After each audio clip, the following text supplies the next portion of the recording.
The Bills and the Giants opened the Bills preseason on Saturday, 34-25 New York over the Bills. The Bills' backup quarterbacks had similar stat lines as they battled for the number 2 job. Trubisky was 9 of 13, 138 yards and a touchdown. Mike White was 8 of 13, 112 yards and 2 touchdowns. Tyrell Shavers with a big day, 2 passes for 70 yards, including a big 58-yarder. Injury-wise, Bills came out fairly clean. Taron Johnson left the game and was checked for a concussion, but he did clear. Next up for the Bills is Sunday at 8 p.m. at the Chicago Bears. You can get all the details from this past Saturday's game from Sal at WGR550.com. Around the NFL, Anthony Richardson will get the bulk of the first half work over Daniel Jones in the Colts' next preseason game. The Ravens have been dealing with injuries to both safety Kyle Hamilton and corner Jair Alexander. Hamilton's injury is undisclosed. He's been out for a few days. Alexander's been out for a few weeks. He had his knee drained in late July. That's the Bills' Week 1 opponent. Matthew Stafford, who had an epidural for a disc injury in his back, will return to Rams practice today. In golf, St. Jude Championship, it's the FedEx Cup playoffs. Justin Rose beats J.J. Spawn in a playoff. Tommy Fleetwood, who is still searching for win number 1, had a 2-shot lead on 16, bogeyed 17, 2 other pars. He ends up finishing in 3rd place. That's your Paddock Chevrolet Sports Update. Paddock Chevrolet celebrating 90 years of being your hometown dealership.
All right, everybody, hello. Jeremy and Joe, Josh Schmidt producing. Owen Parker here, hanging out on the YouTube feed. There might be a good future game to play. I've got a game for you today. Was that a preseason highlight or a regular season highlight? But it has to be long enough ago that we might not remember it.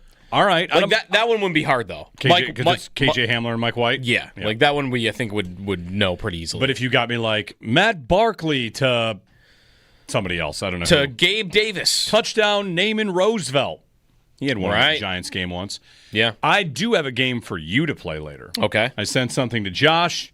It's a good game, isn't it? It's going to be a good game. Okay. This was, usually we'll all find something, send in the group chat, like, check this out. And this was, I sent it just to Josh. Owen, did you tell Owen yet? Owen can play too. All right, great. You guys are both playing this game. All right. So I sent something to Josh, like, don't tell anybody about this. We're going to play a game. All right. Exciting. So that's coming up later. I don't really have much more to tease on what it is. I don't want to. It's just a game. It's just a small little. It'll be a 3-minute game we play in the NFL. Good morning, Jeremy and Joe. Stop me if you've heard this before. It's gonna be hot, like 90, and not gonna rain. Is that every day? Have we had it? Is this summer stunk? No. It's gone from May was terrible. And this summer had to pack in the same number of degrees of heat minus 1 month, so it got hotter. How about May 1st to now? How is that time period gone? Because it really went from 50s and raining every single day to 97. Yeah. At least as the feels like, with 120% humidity. And by the way, like, I'm driving through the city yesterday. You can't even see downtown. Hazy. From 2 miles away because it's hazy. Like, it's a smog over the city because of this wildfire smoke. So, yeah. I don't have too much of a problem with it. It does get cool at night now. It gets down to 70. So that's better. It does. It's down to 70 at night. Down to 70. And this week, you've got some breezy, cooler nights.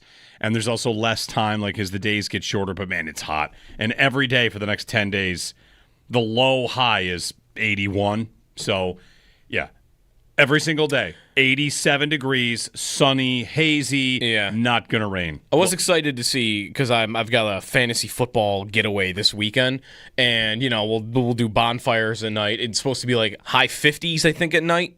At least in Ellicottville where we're going. Wow. 60s maybe here. Okay. So like fall. It's gonna start cooling off at night at least. Starting to be something. Starting to feel fall. Yeah, a little bit. Well, let me tell you, if you went to the football game on Saturday, 803-0550 our number. Give us a review on the game, a thought on somebody that played, something that happened. We've got lots to get to regarding the game in the preseason and James Cook's latest. But that game was hot.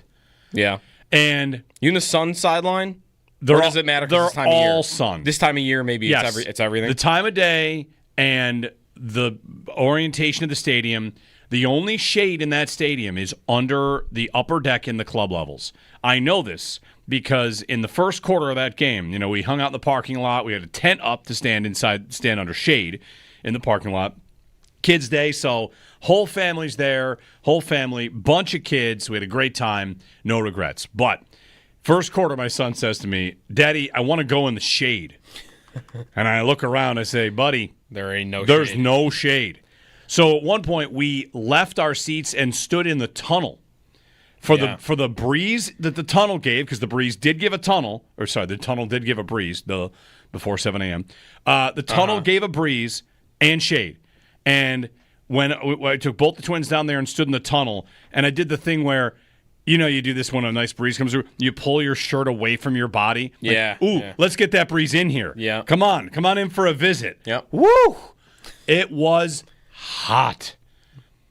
And my next question for John Polka, stadium guy, our buddy who was vice president of, I got to pull up his official title, but we've had him on.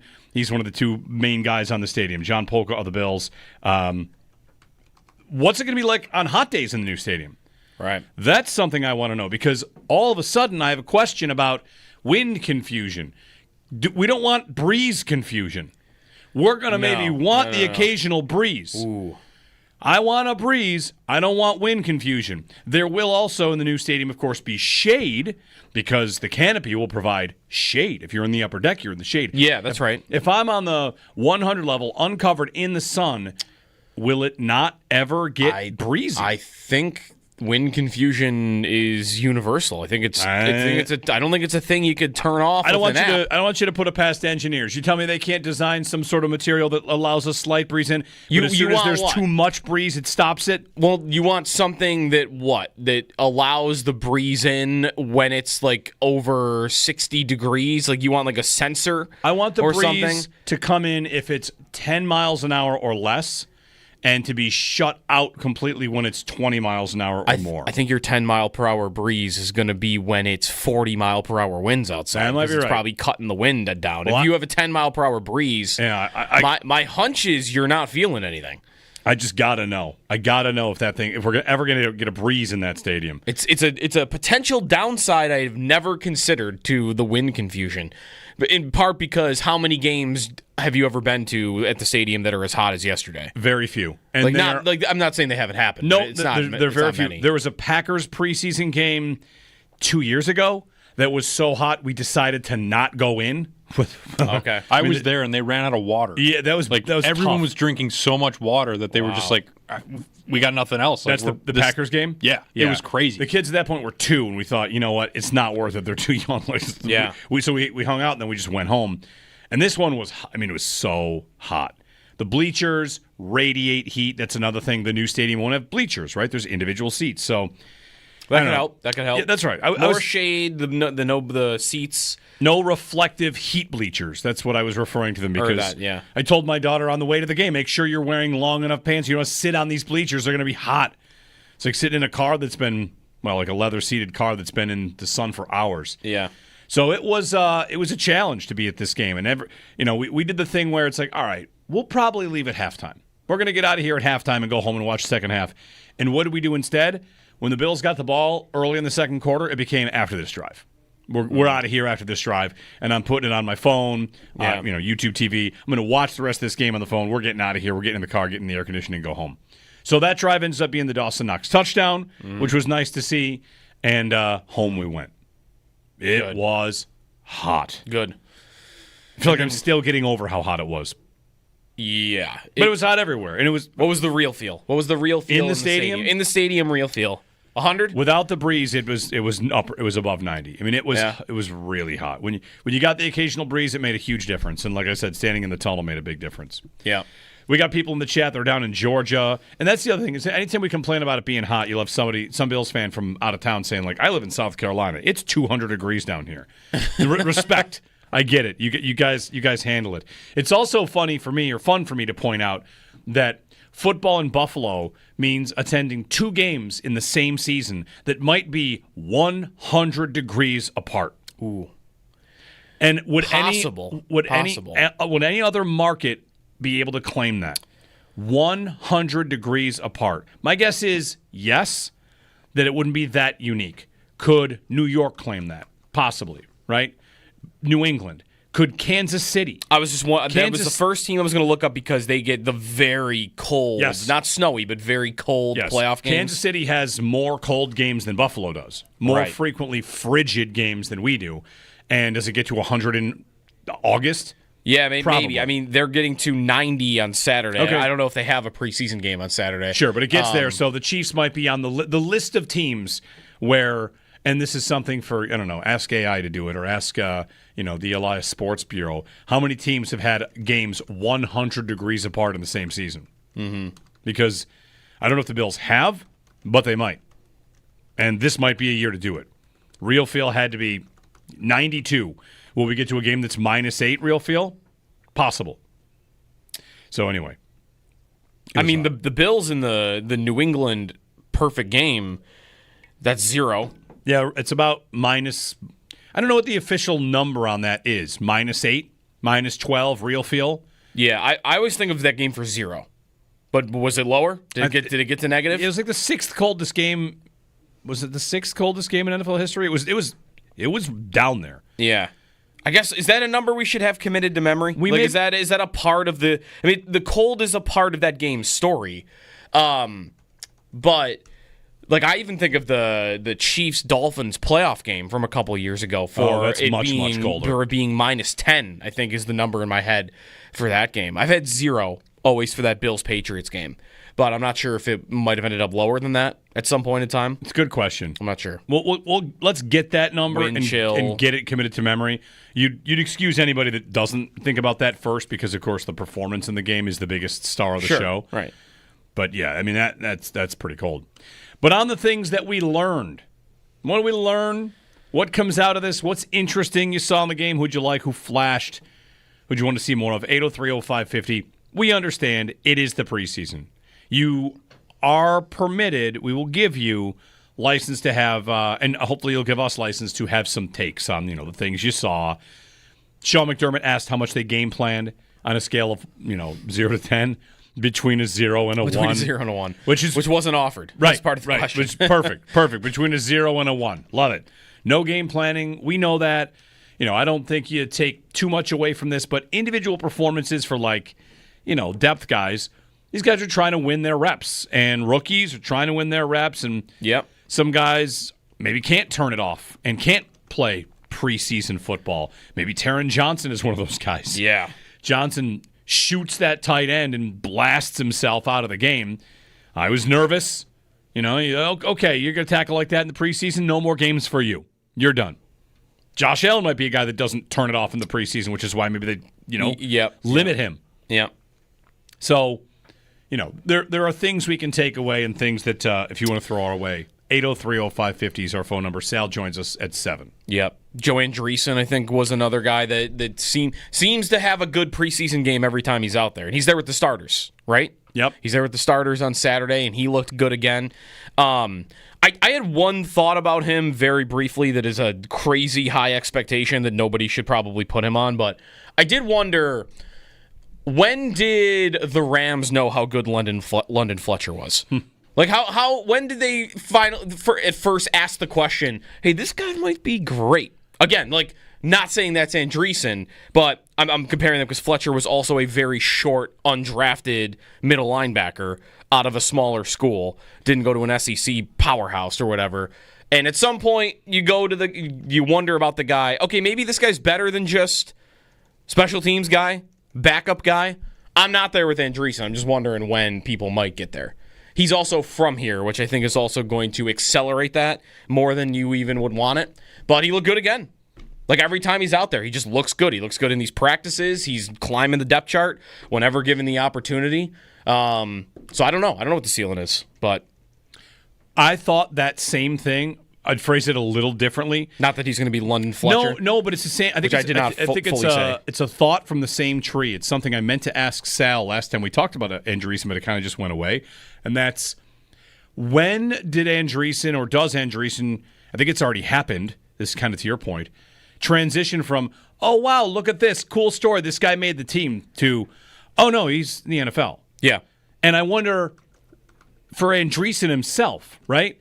I hope I make the team, show out last preseason, make it. Holy cow, can you believe this? On the team the whole year here next year, and totally doable depth linebacker. The idea of this went from a cute story to, the story's over. Right. He's just in the NFL now. He's just an NFL player. He's in a good way, he's just a guy in the league and earned his spot, and he's whatever. He shows out. I got ESPN people, NFL, all the NFL content creators, maybe Steve Palazzolo, guys noticing. Oh, him. yeah. Maybe it was Sam Monson, I forget who it was, but look at Andreessen out there.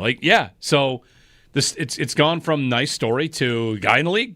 Yeah. I mean, if you remember right, I mentioned he's short. It's the only drawback for him athletically. His RAS score was a 9.35, and he grades above average in basically everything except he's well below average in height. Yeah. He's not tall, 6 foot, but the strength test, he was a 9.9. This is all out of 10. Vertical, 9.3.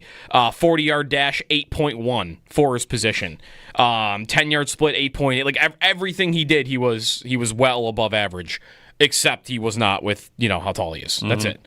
So that's why I thought of London Fletcher, too, because London Fletcher was very short. Was he 5'9" even, London Fletcher? He was a really, really short middle linebacker. So that was cool. I thought that was a good story. The Tyrell Shavers story continues, I think.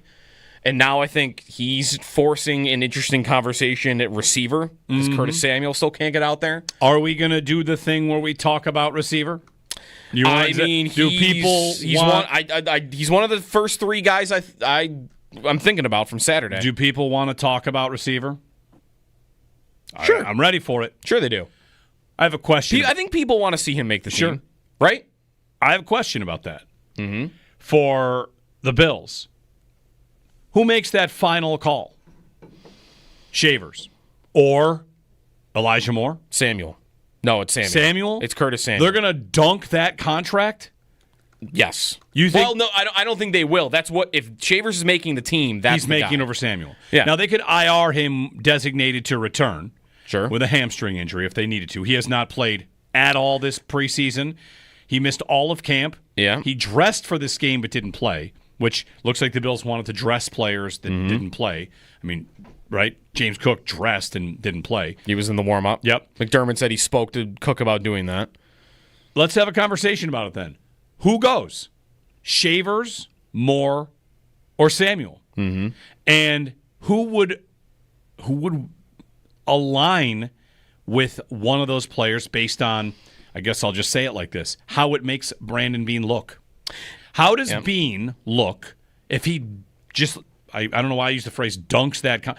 How would Beane look if he just cuts Samuel or trades him for nothing? That's what I was going to say. Because I think undoubtedly right now, the smartest thing you could do, if there's a team out there that you could do this with, there are a lot of teams with cap space, so maybe you would find one. The smartest thing to do is to pair Samuel with a late round pick to get another team to take his contract. Because you cut him, you save $400,000, and then you're paying Shavers. So you're actually paying, it's only about $500,000, right, or something like that. You're paying a little bit more to have Shavers on the roster than you would be to have Samuel on the roster.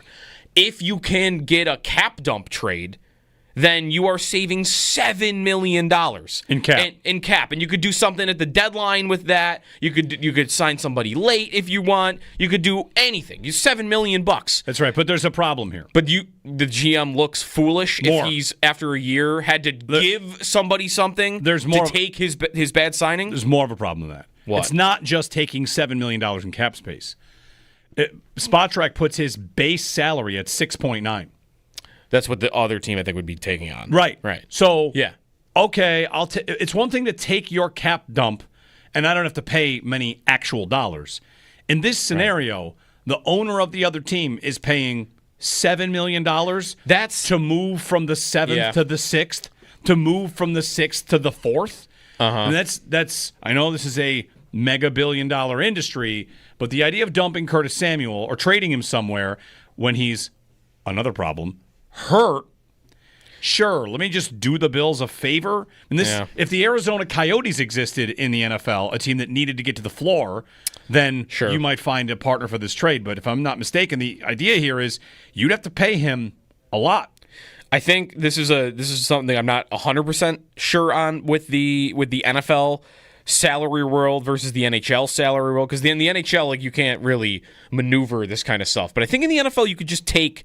Or you could retain some. You could just take as much salary. Well, wasn't that a deal with remember when Mayfield got traded? This was a thing. Like, teams wanted the Browns. Like, you got to take on like 80% of that base salary. Right. Like, maybe the Bills could tell a team, "Hey, we're gonna eat 4 of the 6.9 for you in exchange for you doing this for us." He signed a 3-year, $24 million contract. Curtis Samuel did. Right.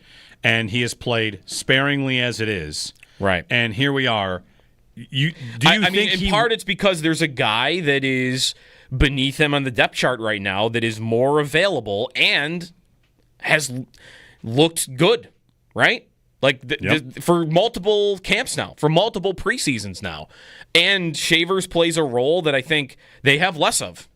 I don't know how they would see that. Samuel, to me, is, the slot, and Yak plays around the line of scrimmage. I think if he can stay healthy, he also could be that intermediate type guy for you.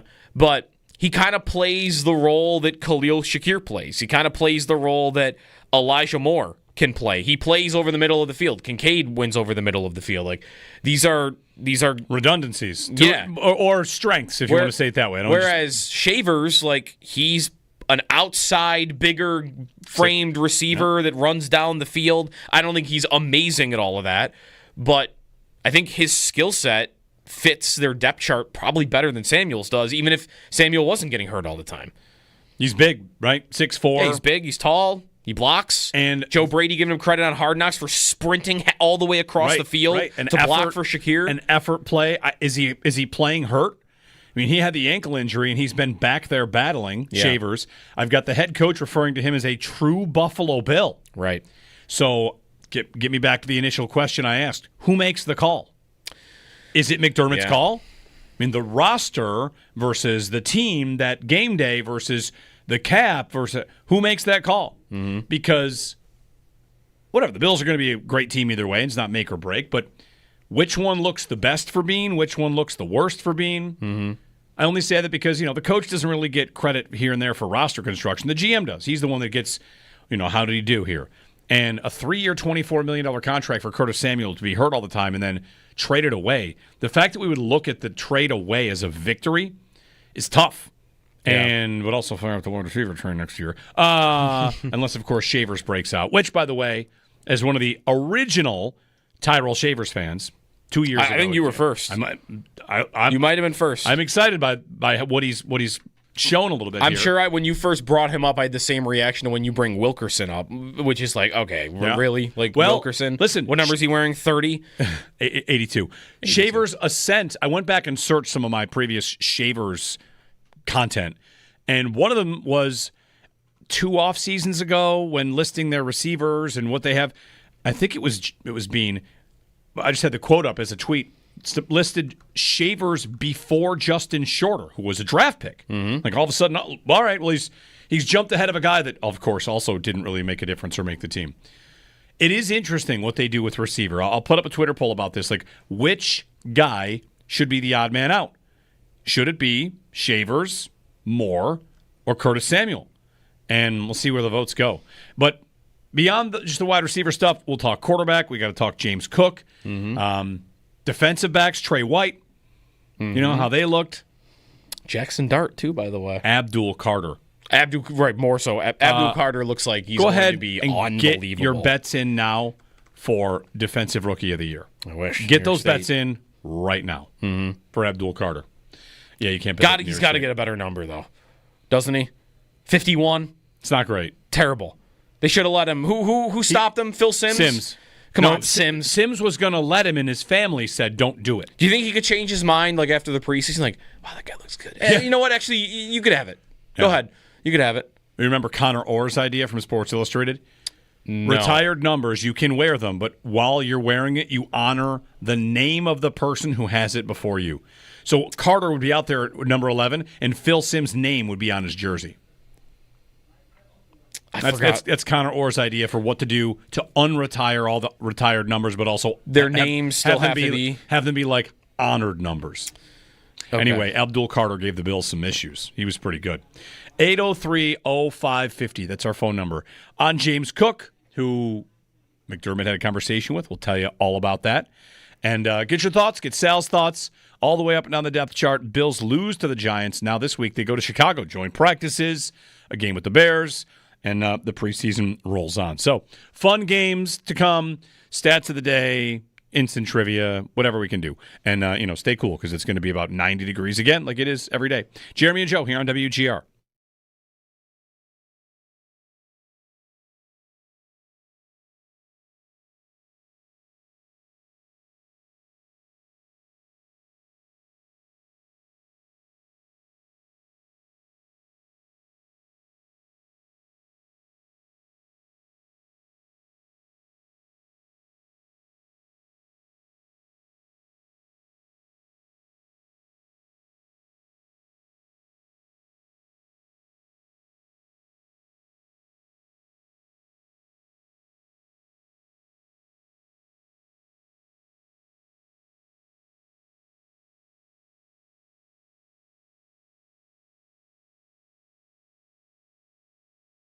Joe Andreessen, I think, was another guy that seems to have a good preseason game every time he's out there. And he's there with the starters, right? Yep. He's there with the starters on Saturday, and he looked good again.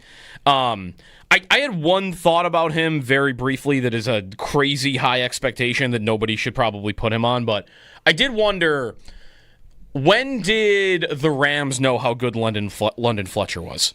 Like, when did they at first ask the question, hey, this guy might be great? Again, like, not saying that's Andreessen, but I'm comparing them because Fletcher was also a very short, undrafted middle linebacker out of a smaller school. The car show didn't go to an SEC powerhouse or whatever. And at some point, you wonder about the guy. Okay, maybe this guy's better than just special teams guy, backup guy. I'm not there with Andreessen. I'm just wondering when people might get there. He's also from here, which I think is also going to accelerate that more than you even would want it. But he looked good again. Like, every time he's out there, he just looks good. He looks good in these practices. He's climbing the depth chart whenever given the opportunity.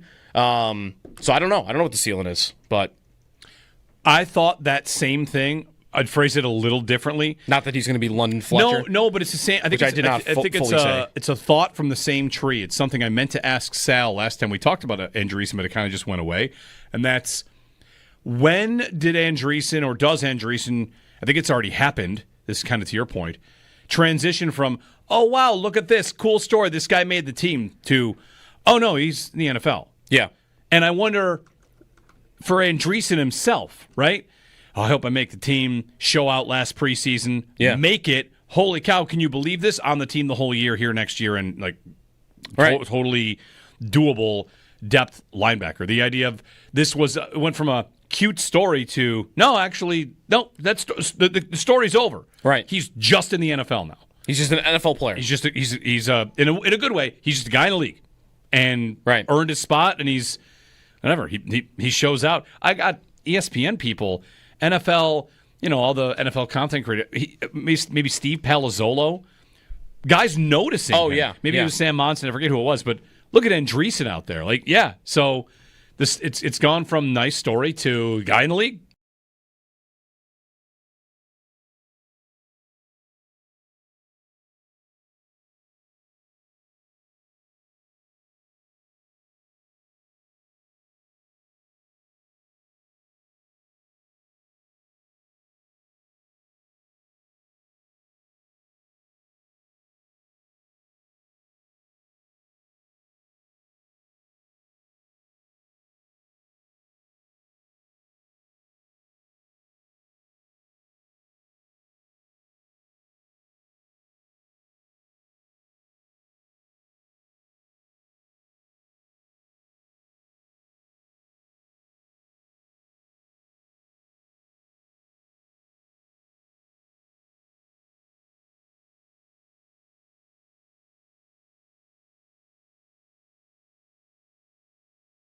The Tyrell Shavers story continues, I think. And now I think he's forcing an interesting conversation at receiver because Curtis Samuel still can't get out there. Are we going to do the thing where we talk about receiver? He's one of the first three guys I'm thinking about from Saturday. Do people want to talk about receiver? Sure. I'm ready for it. Sure they do. I have a question. I think people want to see him make the Sure. team, right? I have a question about that. For the Bills, who makes that final call?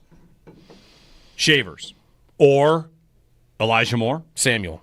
No, it's Samuel. Samuel? It's Curtis Samuel. They're going to dunk that contract? Yes. You think? Well, no, I don't think they will. That's what if Shavers is making the team. That's He's making over Samuel. Yeah. Now they could IR him designated to return. Sure. With a hamstring injury if they needed to. He has not played at all this preseason. He missed all of camp. Yeah. He dressed for this game but didn't play, which looks like the Bills wanted to dress players that didn't play. I mean, right? James Cook dressed. The Bills fall in preseason game number 1, 34-25 to the New York Giants. Jackson Dart looked to go to quarterback for the Giants. Abdul Carter, their top draft pick at defensive end, looked amazing. For the Bills, both quarterbacks looking pretty good. Mitch Trubisky and Mike White throw for 3 touchdowns between the two of them. Tyrell Shavers went for 70 yards. Taron Johnson left the game but did not return, but he was cleared after being checked for a concussion. Bears and Bills is next, 8 p.m. on Sunday night in Chicago. Elsewhere around the NFL, Matthew Stafford will return to Rams practice today. He's been battling a back injury. The Ravens have 2 players in their secondary that are battling injuries. They're the Bills' opponent in Week 1. Kyle Hamilton at safety, Jair Alexander. Both have been out for a few days. Alexander has a knee injury that he's been dealing with. No one knows what Hamilton's is. St. Jude Classic in the PGA Tour, Tommy Fleetwood still searching for his first win. Had a 2-shot lead on 16, bogeyed 17, and it's Justin Rose who takes the title. Those are your Paddock Chevrolet sports headlines. Paddock Chevrolet celebrating 90 years of being your hometown dealership.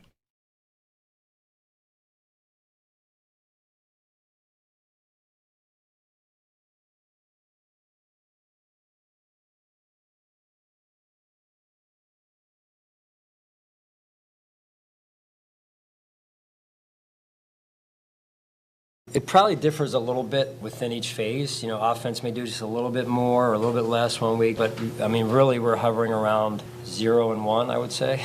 In particular in the first game, because I'm just a big believer in allowing these young players to play, not have to worry about, the volume of a game plan, and we get a better feel for who they are as football players when we can just watch them react and play fast and not have to think. We'll move on from here and graduate a little bit.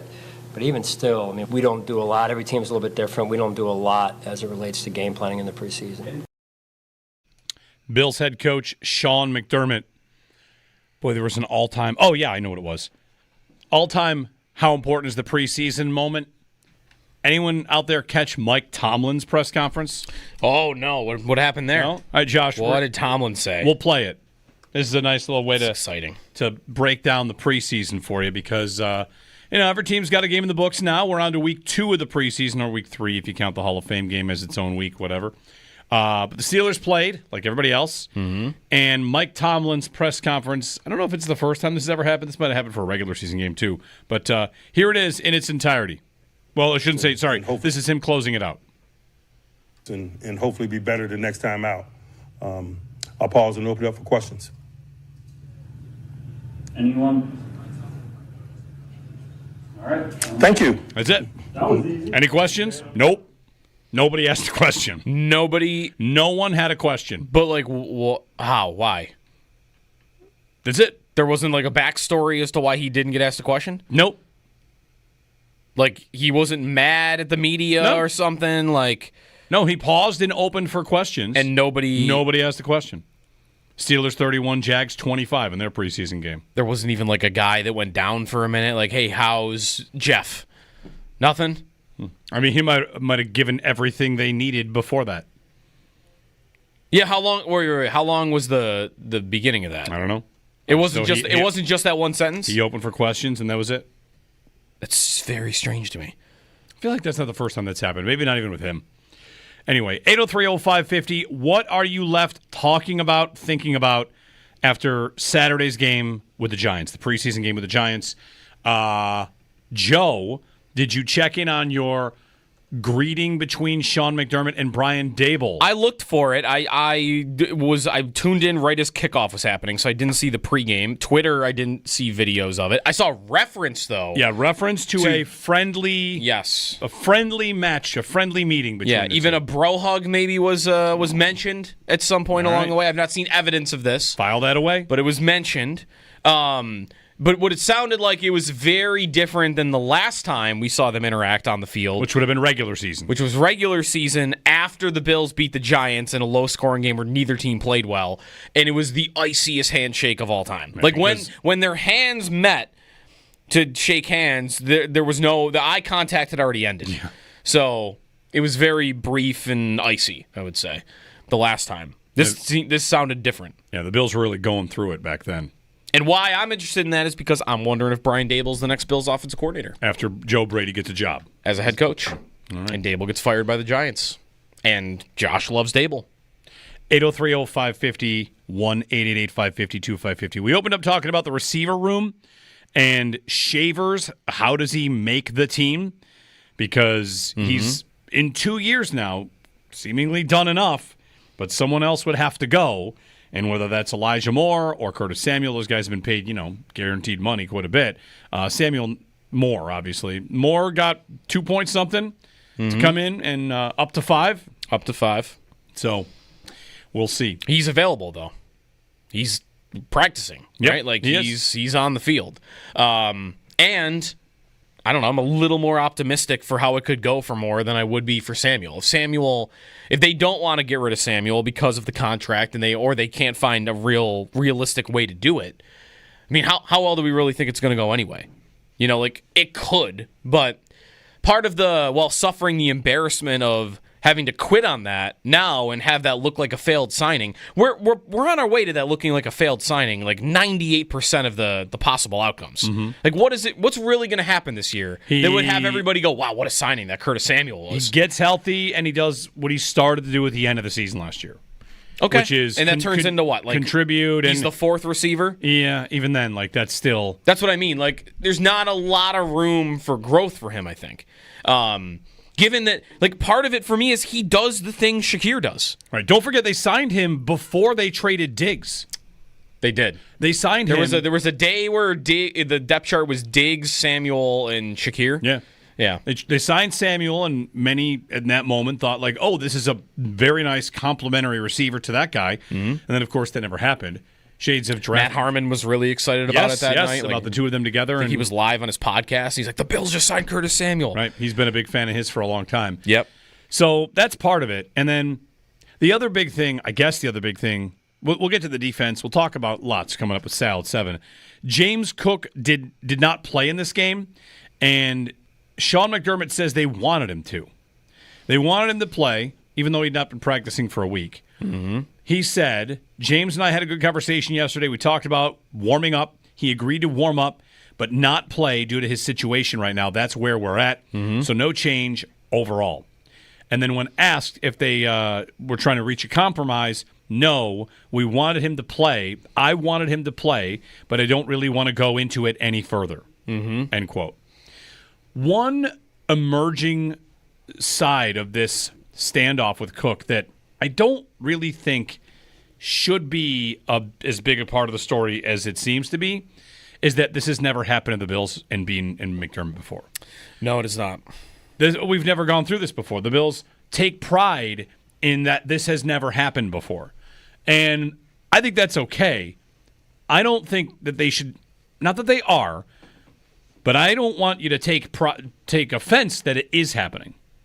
How could he do this to us? I mean, this is part of the business. This is part of the game. This is happening currently in Cincinnati, Washington, Pittsburgh now with Cam Hayward. Yeah. Dallas.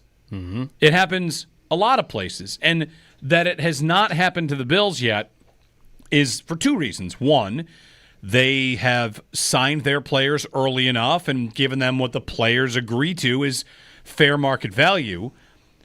Why is it happening with Cook? It's happening with Cook because, and I guess you could make this case for Benford too, Cook could try to make the case, I'm one of the best. And a lot of the guys that they re-sign, you wouldn't make that case about. You wouldn't make that case about Shakir. You wouldn't make that case about Bernard. Not that they're not good, but doesn't Cook, whether you agree with him or not, have the ability to make the case? Cook made the NFL's top 100 players with Dawkins, who I just saw us on the list, and of course Josh. Sure. And will that be it? We know Benford is very good and criminally underrated, so I kind of want to put him over here on the side. But Cook had a monster year at a position that's a glamour position and wants to be paid for it and can make the case, I think, he can make the case, I'm top 10.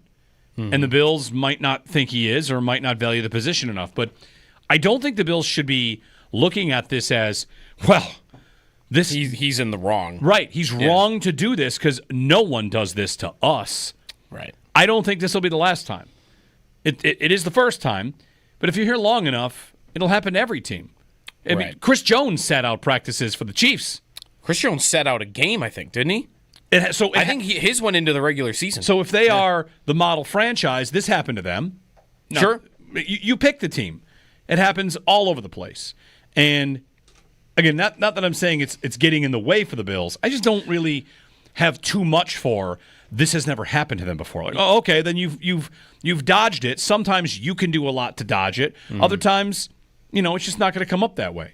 And I think they're doing like a fine job of handling it. They're not, you mentioned the Cowboys. They don't have an owner coming out right now in the media and saying that, hell, what if he gets hit by a car? Like what Jerry Jones did a couple weeks ago. So for how the Bills are handling it, I don't know. It seems like they're doing as fine a job as you could to not let it drag itself into national headlines every day, or like the Bills coming off as, because I think how the Bengals can come off, how the Cowboys can come off, sometimes from how it might just be how Jerry Jones speaks, or it might just be how the Bengals do things over and over and over and over. Like, I don't think the Bills look bad in the way that they're doing it. I don't think Cook looks bad in the way they're doing it. It's kind of why, like, for a holdout, I feel like or hold in, it's kind of as cordial as it could possibly be, isn't it? Like, the coach and the player are talking. He's there. He's warming up. He's going to meetings. He's going to meetings. He's doing He's walkthroughs. dressing for the team. Right, like the players are good with it. Like everybody's okay, I guess, except Cook wants to be paid. That's the part of it that hasn't happened. But everybody seems like they're okay. If he's not going to sit out regular season games, I don't really think this gets to a place where it's that ugly. But I don't know that he wouldn't sit out regular season games. I don't know that they know whether he would sit out regular season games or not. I think they might think right now, in a private room, like, oh, there's no way he's going to sit out games. But maybe they don't know. Maybe he would. Maybe he doesn't know. Does his agent know? Have they gamed, I wonder if his agent knows. Have they gamed that out that far? Who knows? That's what they would need to be discussing now, wouldn't it? Like, if I'm Cook's agent and we've gone down this road and we want a certain number, we feel like we're not there with the Bills, and maybe we're at a stalemate. I don't even know what they're at. And we're sitting here on August 11th, and preseason game number 1 has gone by. What am I asking my client this week? Isn't it, how far do you want to take this? Or you want to go the next couple of weeks and just see and just see if they come to us, or if not, what do you want to do if a month goes by and we're not any closer. Or Cook asks the agent, how far are we going to take this? Right, the other way Is around. the agent running the show? Is Cook running the show? I don't always like to assume the agent is. The player has agency to do what they want. 803-0550. Right, the agent could be going to the player like, we should take this into the regular season. Right. It doesn't bother me that he refused to play. I think it's the smart thing for him to do. Imagine, I kind of wouldn't want him playing a preseason game no. anyway. Imagine he goes out and gets hurt. Oh, Then what do we do? Then what do the Bills do? Then you want to talk about a story getting ugly. Like that would be an ugly story. Yes, it would. If he got hurt. That'd be bad. If he goes out and sustains an injury, it would be he played in good faith, and now what? Right. In the preseason, nonetheless. Right.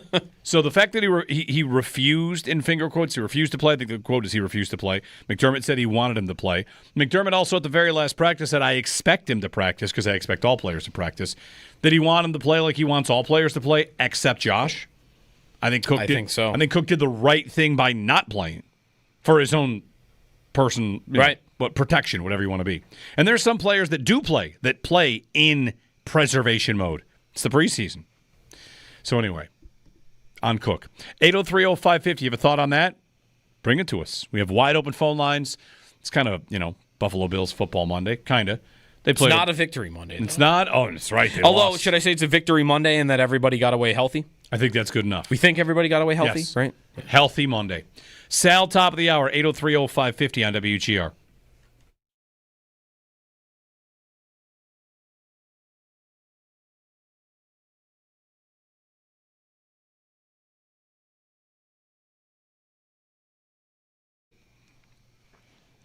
Jeremy White here for Tyrell Shavers' story continues, I think. And now I think he's forcing an interesting conversation at receiver because Curtis Samuel still can't get out there. Are we going to do the thing where we talk about receiver? He's one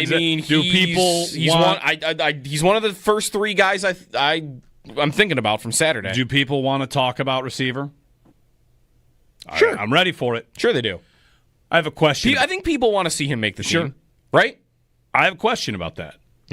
For the Bills. Who makes that final call? Shavers or Elijah Moore? Samuel. No, it's Samuel. Samuel? It's Curtis Samuel. They're going to dunk that contract? Yes. You think? Well, no, I don't think they will. That's what if Shavers is making the team. That's He's making over Samuel. Yeah. Now they could IR him designated to return. Sure. With a hamstring injury if they needed to. He has not played at all this preseason. He missed all of camp. Yeah. He dressed for this game but didn't play, which looks like the Bills wanted to dress players that didn't play. I mean, right? James Cook dressed and didn't play. He was in the warm-up. Yep. McDermott said he spoke to Cook about doing that. Let's have a conversation about it then. Who goes? Shavers, Moore, or Samuel?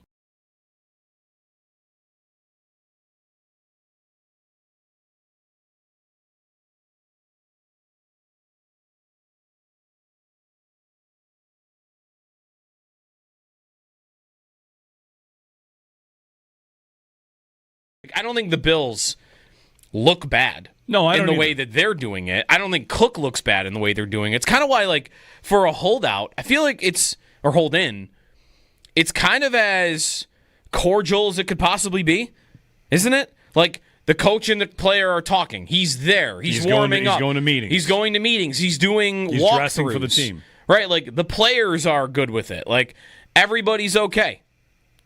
I guess, except Cook wants to be paid. That's the part of it that hasn't happened. But everybody seems like they're okay. If he's not going to sit out regular season games, I don't really think this gets to a place where it's that ugly. But I don't know that he wouldn't sit out regular season games. I don't know that they know whether he would sit out regular season games or not. I think they might think right now in a private room like, oh, there's no way he's going to sit out games. But maybe they don't know. Maybe he would. Maybe he doesn't know. Does his agent know? Have they gamed, I wonder if his agent knows. Have they gamed that out that far? Who knows? That's what they would need to be discussing now, wouldn't it? Like if I'm Cook's agent and we've gone down this road and we want a certain number, we feel like we're not there with the Bills and maybe we're at a stalemate. I don't even know what they're at. And we're sitting here on August 11th and preseason game number 1 has gone by. What am I asking my client this week? Isn't it, how far do you want to take this? Or You want to go the next couple of weeks and just see and just see if they come to us, or if not, what do you want to do if a month goes by and we're not any closer? Or Cook asks the agent, how far are we going to take this? Right, the other way Is around. the agent running the show? Is Cook running the show? I don't always like to assume the agent is. The player has agency to do what they want.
We've been living in sin so long, all the feels are gone.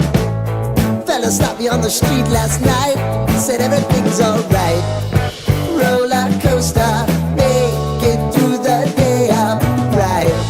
It seems your meal ticket is gone, but life goes on. I could never imagine something better. Yeah, right. Now you're cooking on high heat in the middle of the street. Roller coaster, take me to a better time. Let's go. All sing your high line with the roller coaster of life. Yeah. It's time to all choose your time.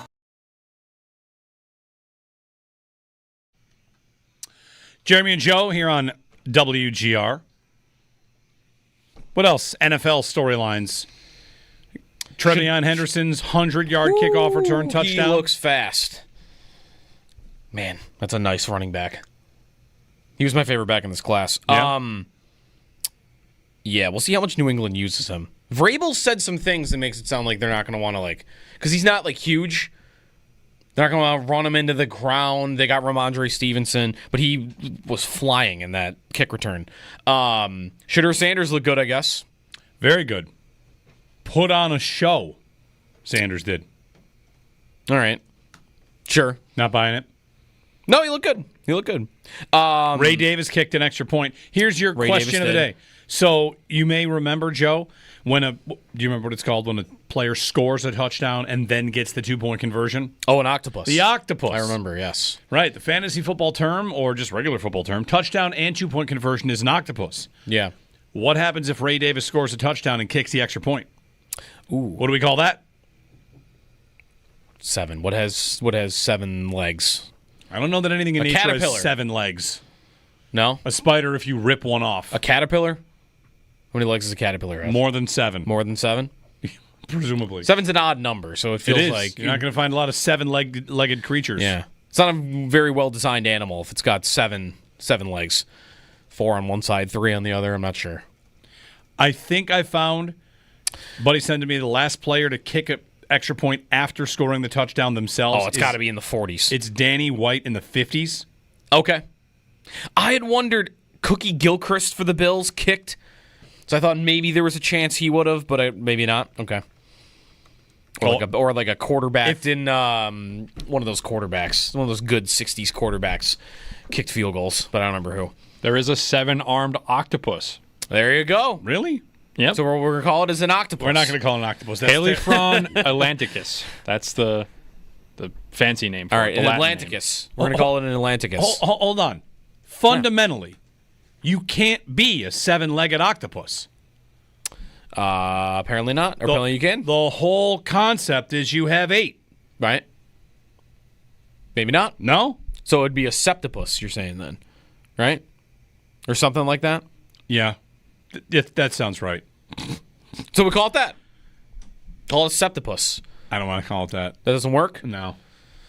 I don't know. I don't want to call it that. What about, I had a couple of people text me answers for this. Call it a rainbow because there's 7 colors in a rainbow. There you go. There's also sea stars. Like starfish have 7. Oh, a sea star. I kind of like calling it a rainbow, though. You got it's quick. It's a rainbow. You also don't see it very often. Mm-hmm. True. There you go. Call it a heads up 7-up. Ooh, I like that one. Oh, okay. Great game. Great school game. Does any child under the age of 10 right now still know what heads up 7-up is? I don't know. Do they still play it? I don't know. I don't remember how to play it really. You put your head down, you put your thumb up. And then there's a few other kids at the front of the room, and they go and put the thumb down. Yeah. And then if your thumb is down, they'll say heads up, and then you have to decipher. You have to decide which of however many kids were putting thumbs down, 4 or 5. You have to decide who did it, who put my thumb down. Right. It's a weird game. It's a guessing game. It's a guessing game. It's like Guess Who, but in real life. Yeah, I guess so. Although you don't get clues. Sal, when we return on the Bills' preseason opener this week, of course, they'll go off to Chicago to play the Bears and also to have joint practices with the Chicago Bears, which I think could pave the way for Josh Allen not playing in preseason game number 2. In fact, I would prefer that. So we'll see what the timeline is for that. And talk about everything that happened with Sal, maybe dig more into the defense. Deion Walker, TJ Sanders with some flashes out there. Plenty to dig into with this defense. 803-0550, 1-888-550-2550. Jeremy and Joe on WGR.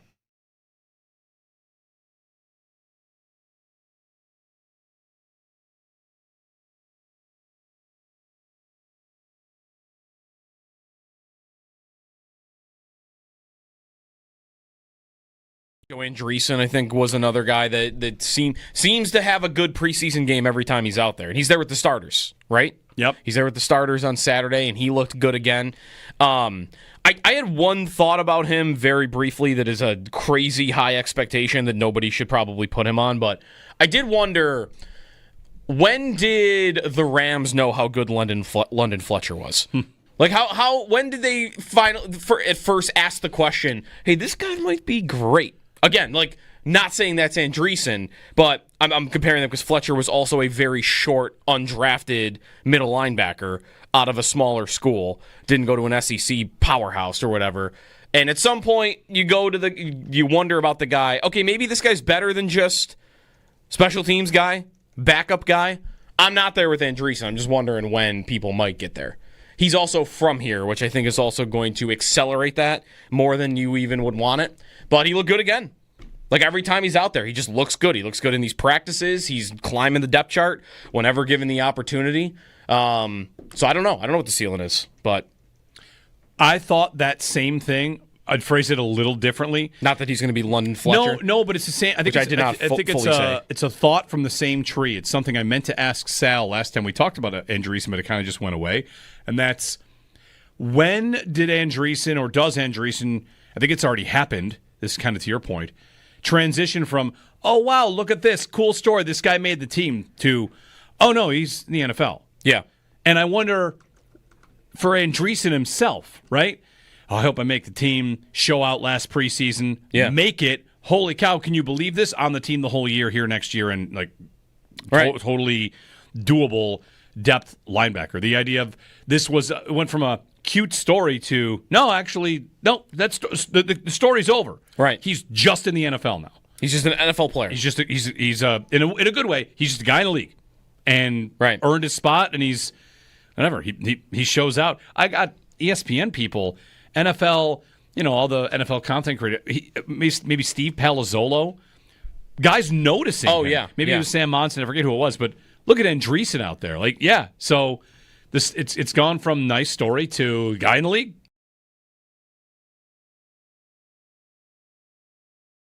I don't think the Bills look bad. No, I don't in the either. way that they're doing it. I don't think Cook looks bad in the way they're doing it. It's kind of why, like, for a holdout, I feel like hold in, it's kind of as cordial as it could possibly be, isn't it? Like, the coach and the player are talking. He's there. He's warming up. He's going to meetings. He's going to meetings. He's doing He's walkthroughs. dressing for the team. Right, like, the players are good with it. Like, everybody's okay. I guess, except Cook wants to be paid. That's the part of it that hasn't happened. But everybody seems like they're okay. If he's not going to sit out regular season games, I don't really think this gets to a place where it's that ugly. But I don't know that he wouldn't sit out regular season games. I don't know that they know whether he would sit out regular season games or not. I think they might think right now in a private room like, oh, there's no way he's going to sit out games. But maybe they don't know. Maybe he would. Maybe he doesn't know. Does his agent know? Have they? I wonder if his agent knows. Have they gamed that out that far? Who knows? That's what they would need to be discussing now, wouldn't it? Like, if I'm Cook's agent and we've gone down this road and we want a certain number, we feel like we're not there with the Bills and maybe we're at a stalemate. I don't even know what they're at. And we're sitting here on August 11th and preseason game number 1 has gone by. What am I asking my client this week? Isn't it, how far do you want to take this? Or you want to go the next couple of weeks and just see and just see if they come to us, or if not, what do you want to do if a month goes by and we're not any closer? Or Cook asks the agent, how far are we going to take this? Right, the other way around. Is the agent running the show? Is Cook running the show? I don't always like to assume the agent is. The player has agency to do what they want.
We've been living in sin so long, all the feels are gone.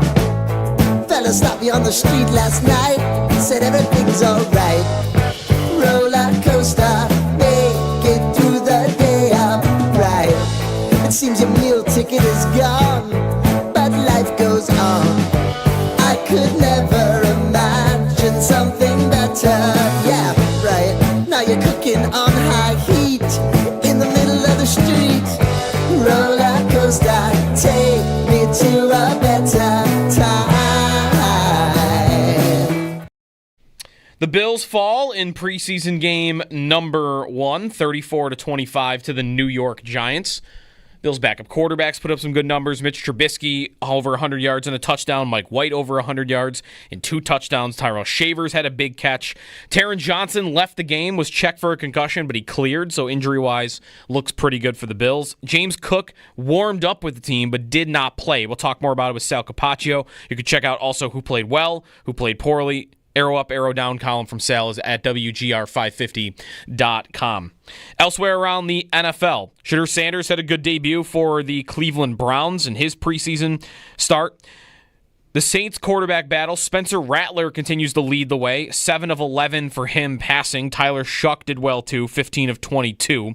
But at the moment, it sounds like Rattler is still the starter in New Orleans. Matt Stafford, who had an epidural for a disc injury in his back, will return to Rams practice today. St. Jude Championship on the PGA Tour. Justin Rose beat J.J. Spawn in a playoff. Tommy Fleetwood, who still has not won on the tour, had a 5-shot lead at one point. He had a 2-shot lead on 16, bogeyed 17, had 2 other pars, and he finished in 3rd. That's your Paddock Chevrolet Sports Update. Paddock Chevrolet celebrating 90 years of being your hometown dealership.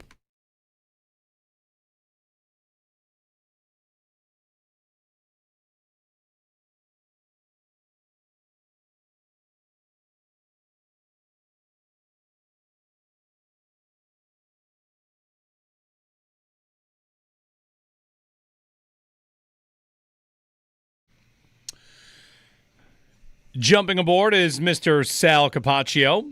Jeremy and Joe, good morning. Happy Monday. Recapping the Bills. Lost to the Giants, 34-25. Quarterback 2 battle, wide receiver room, defensive performance overall. Taking an updated look at the depth chart. Arrow up, arrow down. The things we do on the Buffalo Bills Football Monday. Even if it's the preseason, we'll get warmed up ourselves. So, good morning, Sal. How are you? Good morning, guys. Doing great. It was a hot, long weekend, but a good weekend. Yeah, it's going to be a hot day today and tomorrow. It's hot all the time these days. Yeah, I'll be headed out to play in the I'll be headed out to play in the Jim Kelly golf event today, and it's going to be very toasty out there today, no doubt about it. But always a good cause, but always a good time. Well, Sal, let's get to what happened on Saturday at the stadium. Hot day. Great day, though. Huge crowd. I mean, maybe there have been other crowds that big before, and I hadn't taken notice. Maybe it's the final year of Highmark that makes me take notice. But Joe and I, during the week, had pointed out how tickets were not the usual $5 to $7 on the secondary market. It was hard to get a ticket to this, and it looked to me like a completely full stadium. It did to me as well, and it was the final ever preseason game inside this stadium. Plus, it's only one home game, so it's the only Kids' Day game of the preseason. Sometimes you have 2 home games every other year now, so you get one game that's not, one game that is. So I think everybody, all that coming together, and then, you had a great weather day, of course.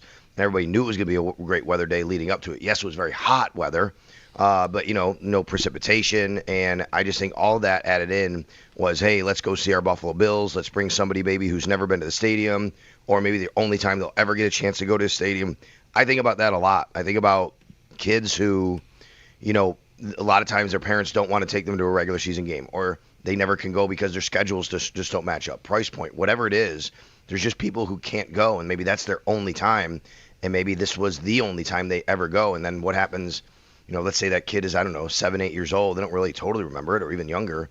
20 years from now, you're sitting in the new stadium and you're like, Mom and Dad say, 20 years ago, you went to the old stadium and sat and went to that game. I just think that's kind of cool to think about right now. You posted a picture of the new stadium kind of peeking over the corner as you stood on the field at the current stadium. And before we get to the game, like one last thing on stadium talk, I thought being there on Saturday that one of the stars of the day was the new stadium, because I hadn't seen it in a month or so, or maybe a little bit more than that. And, the exterior's starting to go up. You kind of get a real feel for what it looks like. And it's just impossible not to just stare at it, and I can't wait to see what it ultimately ends up looking like.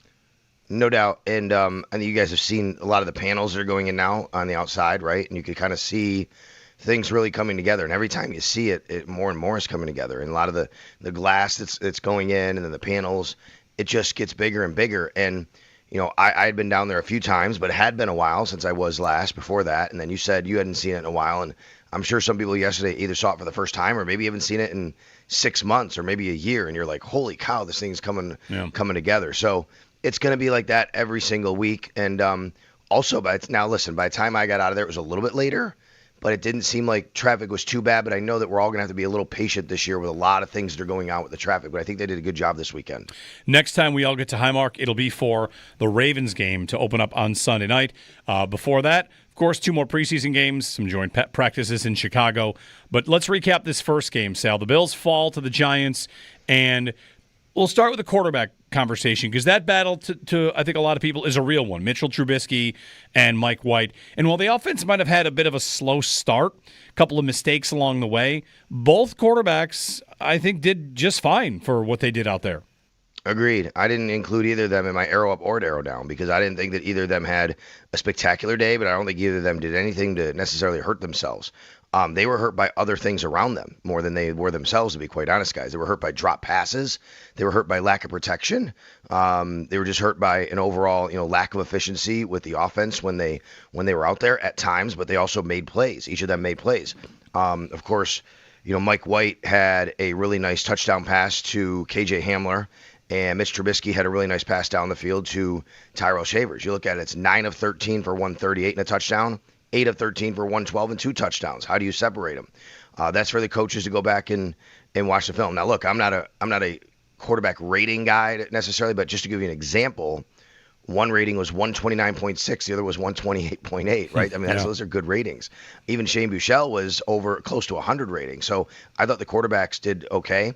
I do think Mitch Trubisky had a bit of an advantage because he played with the first-team offense for the majority for several times he was in there, a few series, I should say, whereas Mike White didn't get that opportunity. Now, of course, there was some substituting with Trubisky in there a little bit later, but maybe we'll see how Sean McDermott wants to play it this week. Does Mike White get more of an opportunity? I think Mike White kind of has to beat out Trubisky here because it feels like Trubisky's been the guy that's been there.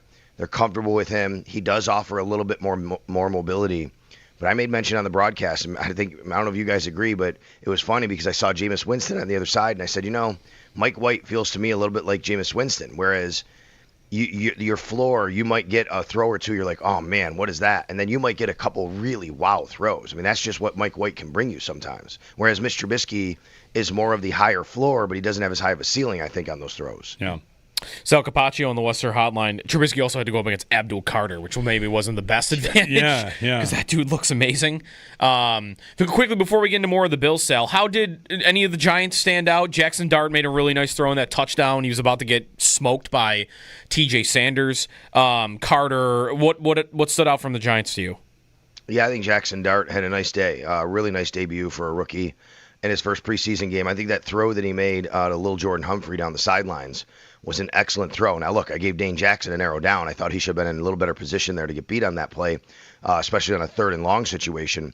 But I thought that he looked really, really good. And they didn't have their full complement of defensive linemen in front seven, but they still did a really nice job up front. But again, Bills have to be better there. That's your starting offensive line. I didn't think the Bills' starting offensive line particularly played their best football. They're not game planning. I totally understand that. We have to take all of this into context. But just in a vacuum, one-on-one, if you go down the line and look, Deion Dawkins gets beat once. I see David Edwards get beat once. Like, these are things that you see that you say have to kind of clean up as you get closer to the regular season. Sal Capaccio on the Western Hotline. Let's get to running backs, tight ends, receivers, and how things went. Tyrell Shavers, Sal, ends up being a bit of a star of the day. 2 catches, 70 yards. And, we're in a second straight year of him doing, I think, what he's supposed to do during training camp and during the preseason. Sean McDermott earlier last week referred to him as a true Buffalo Bill. Do you think that the road to get him on the roster is difficult, or has he done enough where you think he might make it? Because the numbers crunch in the receiver room, Joe and I kind of talked about it, like who ends up odd man out? If, in fact, one of the three, I'd imagine it's Moore, Shavers, Samuel, if one of the three doesn't make the roster. Well, first, Curtis Samuel has to get on the field, right? I mean, that's the first step. And then it becomes more of a conversation because right now, if he's not going to get on the field, I think that door is a little bit more open. Once Curtis Samuel's on the field, then we start talking about the finances of it and things like that, because I think that they would love to have Curtis Samuel on this team, but I don't think it's a guarantee if Tyrell Shavers continues to play the way he has, or even KJ Hamler or anybody else, Christian Wilkerson. Like, is it a guarantee? I've always felt that they're not going to move off Curtis Samuel because of the financials, but I mean, they could eat the money. They've eaten money before on players. They could do that, but they got to get him on the field. Elijah Moore didn't have a stat in this game, but you guys have seen there's a viral clip of him running free across the middle, and Trubisky misses him, right? He does a good job at the line of scrimmage, to beat his guy, right? So when you see the stat sheet and you're like, okay, nothing happened there. This guy, like, is he going to bring anything to the table? That's different than going back and watching the film and saying, did he win his rep? Did he win right here? He did everything he was supposed to do. Tyrell Shavers, though, is in a spot where I just don't know if they're going to want to keep 6 receivers. If they do, yes, I think he's the guy next in line. If they don't, I just have to find the guy that he would be kept over. Now, that could be impacted by what happens on special teams if they could wind up using them. But that brings into play, guys, I think I said to you last week, I know I said to Bulldog, and then it kind of came to fruition this weekend, which is I think Laviska Shenault's making a hard charge here. Right? Laviska Shenault is showing that he can contribute on special teams, obviously, as a kick returner. They had him return a punt in this game. He's never returned a punt in a college or NFL regular season game. What does that tell you? They want to make sure, hey, can he do this for us? Because I think they like him on offense, too. They threw him a ball. He caught it. He threw him a 2-point conversion, really nice catch with his hands. So I think Laviska Shenault factors into all of this. This is a really interesting kind of situation. It's not a bad problem to have, of course, right? You want to have guys fighting for spots. I don't think it's about Tyrell Shaver specifically. I think it's about everybody else around him as well. Do you think, Sal, it's unrealistic to think the Bills would almost trade something with Samuel away to clear cap space? Because cutting him just seems like such a tough pill to swallow. You don't save anything by doing that, but it's $7 million if you can trade him. Does that seem like something you think the Bills would even entertain? It would look bad even signing him last year and having to do that. So maybe that would prevent them from doing it. There's IR options probably. What do you think happens with Samuel if he cannot get on the field? I don't think they would care about how it would look if they felt that they could do it. Would they entertain it? I think sure, if the price was right, I think the question, Joe, is who's going to take on his $6.9 million base salary? Right. You trade him to a team, they got to pay him $7 million. So, is another team going to do that for Curtis Samuel? So I think there's a world that it could happen. I just don't know if you could find a willing party on the other end to be able to do that. Again, the first step here for me, guys, Curtis Samuel needs to get on the field. The two guys I think are really important to get on the field this week, aside from James Cook, obviously we can talk about, but injury-wise, the two most important guys that we need to start seeing on the field are Curtis Samuel and Cole Bishop. Those guys got to start playing because for two different reasons. Now, for Cole Bishop, it's a whole rookie season that was impacted because he was out last year, and now he's out again this year at the same time of year. And for Curtis Samuel, it's everything you just talked about. There's a numbers crunch at receiver. You have finance. You have money invested in him. He's supposed to be a part of your offense. What does that look like? So I think Sean McDermott said after the game, if you listen to his post game, he was kind of giving an indication to everybody. Listen, it's go time. We got to get our bodies right. We got to get on the field. He said, I'm excited. Excited might have been the word. I got to go back and listen. To see who's coming back this week. And I think this is a big week leading into preseason game number 2, because in preseason game number 3, you're playing mostly your real, deep reserves. These guys got to get on the field this week so they can go to Chicago. They can be involved in joint practices. They can get on the field for their second preseason game. This might be it for a lot of these guys to actually show what they are a part of as far as this team is concerned. Sal, on the defense, and one of your arrow ups was Joe Andreessen at linebacker, who I just feel like every time he's out there in the preseason or training camp, I don't know that we've ever heard really a negative storyline about Andreessen. It just feels like anytime he gets a chance, no matter what environment it is, he does well. And you would say Saturday was another one of those? Yeah, Sean McDermott told us this week, he said, I'm a big fan of Joe's. He's just a football player. That's exactly what he said. And I agree. He is a football player, and how could you not be a fan of his? He just shows up to work every day. He's a lunch pail guy. We know his story, right? His story is well chronicled. From Buffalo, Lancaster High School, University at Buffalo. He went to Bryant to play college before that. This guy's never been given anything. He actually had a couple of looks before, even going to the Bills. I believe he went to the tryout for the rookie tryout for the Chiefs, and they didn't give him a shot, and the Bills did. And then they said, okay, we'll give you a shot. And he actually makes the roster. And now, Joe, he is clearly, I think he already would have been the guy backing up Terrell Bernard. Although, notably, Balen Spector was not having a bad camp until he got hurt again. But it was always the availability issue of Balen Spector. Now Balen Spector's not available. He's not going to be on the team this year. He went on IR. He reverted back to the Bills, by the way. But he is on IR, so they can't use him this year. I think Joe Andreessen showed exactly what Joe Andreessen showed since last year, and even more so of it, which is incredible instincts to know how to get to a football. Great tackling ability. The thing that I noticed about Joe in the OTAs and minicamp, and it's showing up in preseason again, is he diagnoses passes very, very well. He sees something happening, knows where to get to that guy who's going to get that pass. I saw him get beat once pretty cleanly in a swing pass at training camp, but that was really the only time. Usually he knows, and I'm not talking running with guys down the field, guys. I'm talking about going straight ahead, seeing something develop out of the backfield and saying, that's my guy to get there. Because we already know that the run instincts are there and the tackling ability is there. And I think the Bills are in very, very good hands at their backup middle linebacker spot and even their backup weak side linebacker spot with Dorian Williams, even though he's just coming back from injury, because we saw that he can make plays last year. With Milano and Bernard, if they can get healthy together, I think the Bills have a very, very stable and consistent foursome at linebacker if they need to turn to any of those guys. Sal Capaccio on the West Her Hotline. Defensively, a lot of new faces. Michael Hoyt, Sal, let's get there. I mean, I thought he made an impression. The way that he's kind of all around the field, all around the ball, made a couple of plays, and I don't know if it's possible to have liked a player's energy in the first ever preseason game. He's their first signing of the offseason, and here the first action I'm seeing him as a Bill. I get the feeling he's going to be well liked just because of the way that he seems to play. Oh yeah, and I think Sean McDermott loves to see that energy too. No doubt, he talks about it a lot. Talks about bringing the energy and having the energy when you play football, and he loves guys like that. And I think he's going to be a fan favorite. Excuse me, once he steps on the field after his suspension, is up in six games. The only question about Michael Hoyt is how they're going to deploy him. And we're going to have to, we don't know that from watching one game. In this game, it's like, okay, he's on the field, he's making his presence felt. When it's game number 9 or 10, and you're like, oh, now he's lined up on left end. Now he's lined up at linebacker. He's standing up. He's got his hand on the ground. Oh, they're standing him up inside in the interior. Like, what are they doing with him? That's the question about Michael Hoyt. Michael Hoyt can play football. He's a football player. Much like Joe Andreessen, he's just a football player. This guy brings energy. He knows how to play defense. He understands the game.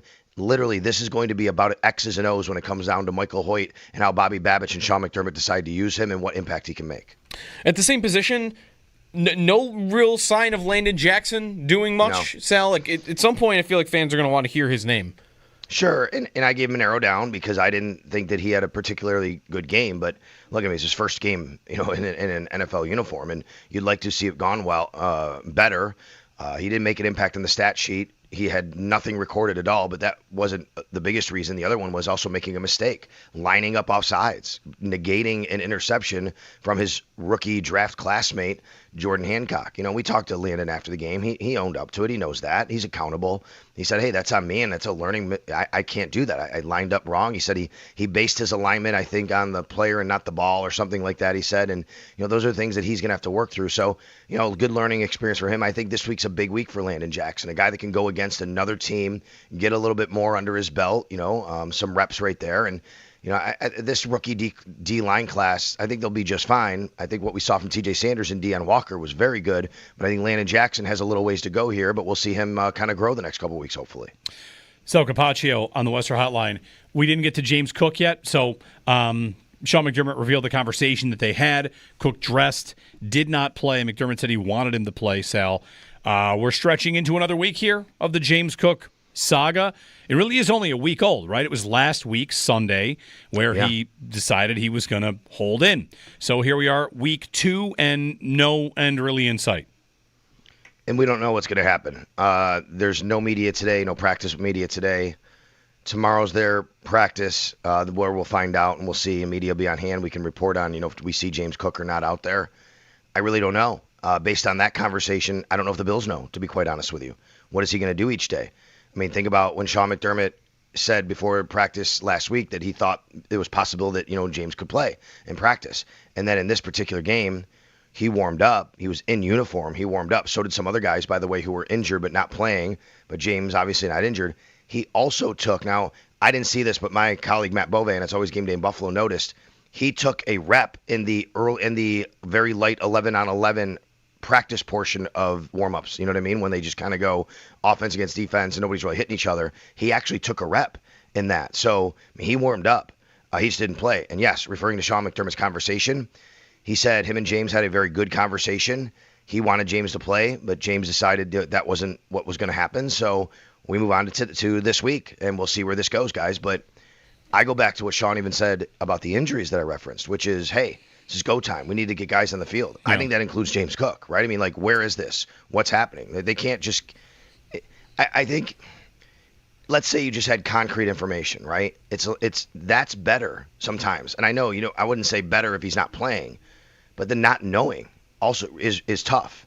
It's not knowing. If the organization doesn't know what James Cook is doing on a daily basis, they don't know what his plan is for the week, that makes it tough on everybody to plan. It makes it tough on Sean McDermott to plan practice. It makes it tough on Kelly Skipper to plan reps, right? So I think you're caught in a space here where you want him on the field and you respect the fact that he's got business to take care of. You still want him on the field. But if you don't know what's happening, that makes it even worse in a lot of ways. Yeah. And they didn't, Sal, one of your arrows down was the offensive line not establishing the line of scrimmage. They didn't really run the ball much at all in this game. So I think they wanted to get a look at their quarterbacks. So it's not as if, Ray Davis got any sort of trial to do that, to see what he could do. He did not run the ball particularly well. So I don't know. A question I like to ask is, did James Cook have a good Saturday? And I don't know that anything could have been gained from it, but it's not like the Bills were out there trying to audition his replacements, despite Ty Johnson and Frank Gore having some nice plays. And Darrington Evans had a touchdown too. Yeah, Ty Johnson, he just does what Ty Johnson does. He gets the ball in his hands and he makes a play here and a play there, and suddenly you look up and he's like, oh, he's 50 yards rushing or whatever, right? It's just kind of what he does. And he seems to be around the ball and does well with the ball in his hands, whether that's out of the backfield or in his hands. And then what a great job Frank Gore did. And he is just making a case that, hey, if this thing bleeds into the regular season, and hopefully not, if the Bills keep 3 running backs, I think Frank Gore Jr. is right there knocking on the door, to be on an NFL roster. He did get that call last year when James Cook was out. Remember that, against the New York Jets. Ray Davis got the start. Ty Johnson played. Frank Gore Jr. was on the squad that night in New York. So, yeah, he did a really good job there. But let's not forget, Ray Davis did get a trial at kicker, and he kicked the extra point, which was great. Yes. I was ready to let him kick the rest of the day. And it's funny, in the second half, or whenever Caden Davis went out to kick that first kick, Sal, we had left to go home and watch the rest of the game because it was so hot at the stadium. It was very hot there. And as I'm listening to Chris Brown make the call, Davis's kick is up and it's good, I think, oh man, they gave Ray Davis another crack at this thing, but it was Caden Davis, which whatever. That's good. They want to get him some reps too, because the Tyler Bass injury, maybe this week that's where things start to turn because of the pelvis soreness. So when McDermott references getting a few players back, it'd be nice to know that Tyler Bass is one of them, if in fact he is one of them. I agree with that, and Sean explained it very well, I thought, after the game, which is, look, you have to have a plan if something happens during a game. You're not carrying 2 kickers. Okay, so 2 different scenarios. Scenario number 1 is Tyler Bass is injured for a week. You know he's not going to kick. You have a kicker, Caden Davis. You sign him. He's on the roster, right? You bring him up from a practice squad. You don't have to use a roster spot. Scenario number 2 is this happened against the Bills a couple of years ago. A kicker gets hurt in warmups. That happened against the Carolina Panthers a couple of years ago. They had no kicker. He got hurt in warmups. What do? You can't call up a guy. You can't sign a guy. Well, guess what? Here's Ray Davis, our emergency kicker. That's what Saturday was about for Ray Davis. Yeah, I think it makes sense. Hurt in warmups or hurt during a game. I've got to know, do I have a guy on my team right now that we're 37 yards away, 4th and 7? Do I have any shot here? And, you might not. Again, it's a backup plan. It's kind of a break glass in case of emergency plan, but I don't mind it. Quickly, Sal. By the way, real quick, Ray Davis told us after the game he's been trying to convince college coaches and NFL coaches for 7 years to let him do this, and Sean McDermott finally did. Yeah. And one last thing, we didn't get this far in. Injuries, Taron Johnson left the game, was cleared for concussion protocol. Anything else regarding injuries? Yeah, Daquan Hardy left the game, had his shoulder x-rayed. He was doubtful to return. He did not return, so that's the one we'll be watching this week. And then, Taron Johnson was the other one. Somebody else went in the medical tent. I can't remember, but he came out and he was cleared as well. Oh, yeah, it was the hand laceration. We had the hand laceration. I can't remember watching on the bench, but he was fine. But, Taron Johnson will be fine. Daquan Hardy's the one injury that, we'll be noting from this game, and I think anything bleeds into the week. And then what is the schedule? Is the whole week of practice with the Bears, or is it just a couple days? 1 day of practice. It's only 1 day, okay. The team will practice this week, travel Thursday to Chicago, joint practice Friday with the Bears. Still not sure exactly what that looks like. We'll find out later. Off day Saturday, game Sunday in Chicago against the Bears. All right. We'll find out if maybe Josh Allen's going to play, or if they do what they did in previous joint practice sessions where they just get him out there in controlled environments and then say no thanks to the regular season, to the Well, let's remember, game. Though, last year, guys, just so you know, last year against the Steelers, first of all, those joint practices, you can't hit the quarterback, so it is a great chance to give Josh a lot of work. But he was going to play against the Steelers that week, but a lot of rain hit the field right beforehand. It got really wet, and they decided to hold him out. Right. Hey, that rain might have saved the season, you never know. Let's learn that lesson, that it worked really well last year against the Steelers. Hope for rain in Chicago, or hope for just, hey, he had a good practice, and he doesn't need to play against the Bears. That's what I would go for. Thank you, Sal.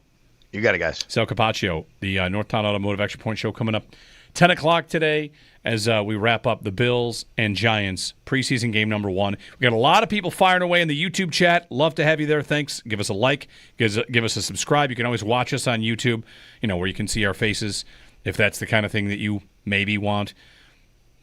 Anyway, give us a call. If you want to listen on your TVs. True. Listen on your TV or just, working on the phone. Also, give us a ring, 803-0550. Who are you left talking about, thinking about from Saturday's game with the Giants. Which Bills player is top of mind for you? 803-0550. I've got one name I want to bring up on...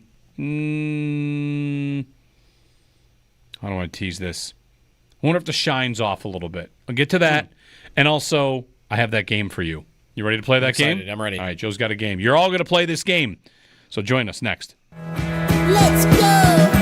All sing your high line with the roller coaster of life. Yeah. It's time to all choose your timeline on the roller coaster of life. Oh, you seem to easily forget how to place your bet. Sal, on the defense, and one of your arrow ups was Joe Andreessen at linebacker, who I just feel like every time he's out there in the preseason or training camp, like I don't know that we've ever heard really a negative storyline about Andreessen. It just feels like anytime he gets a chance, no matter what environment it is, he does well. And you would say Saturday was another one of those? Yeah, Sean McDermott told us this week, he said, I'm a big fan of Joe's. He's just a football player. That's exactly what he said. And I agree. He is a football player, and how could you not be a fan of his? He just shows up to work every day. He's a lunch pail guy. We know his story, right? His story is well chronicled. From Buffalo, Lancaster High School, University at Buffalo. He went to Bryant to play college before that. This guy's never been given anything. He actually had a couple of looks before, even going to the Bills. I believe he went to the tryout for the rookie tryout for the Chiefs, and they didn't give him a shot, and the Bills did, and then they said, okay, we'll give you a shot, and he actually makes the roster. And now Joe, he is clearly, I think he already would have been the guy backing up Terrell Bernard, although notably Balen Spector was not having a bad camp until he got hurt again, but it was always the availability issue of Balen Spector. Now Balen Spector's not available. He's not going to be on the team this year. He went on IR. He reverted back to the Bills, by the way, but he is on IR, so they can't use him this year. I think Joe Andreessen showed exactly what Joe Andreessen showed since last year, and even more so of it, which is incredible instincts to know how to get to a football, great tackling ability. The thing that I noticed about Joe in the OTAs and minicamp, and it's showing up in preseason again, is he diagnoses passes very, very well. He sees something happening, knows where to get to that guy who's going to get that pass. I saw him get beat once pretty cleanly in a swing pass at training camp, but that was really the only time. Usually he knows, and I'm not talking running with guys down the field, guys. I'm talking about going straight ahead, seeing something develop out of the backfield and saying, that's my guy to get there. Because we already know that the run instincts are there and the tackling ability is there. And I think the Bills are in very, very good hands at their backup middle linebacker spot and even their backup weak side linebacker spot with Dorian Williams, even though he's just coming back from injury, because we saw that he can make plays last year. With Milano and Bernard, if they can get healthy together, I think the Bills have a very, very stable and consistent foursome at linebacker if they need to turn to any of those guys.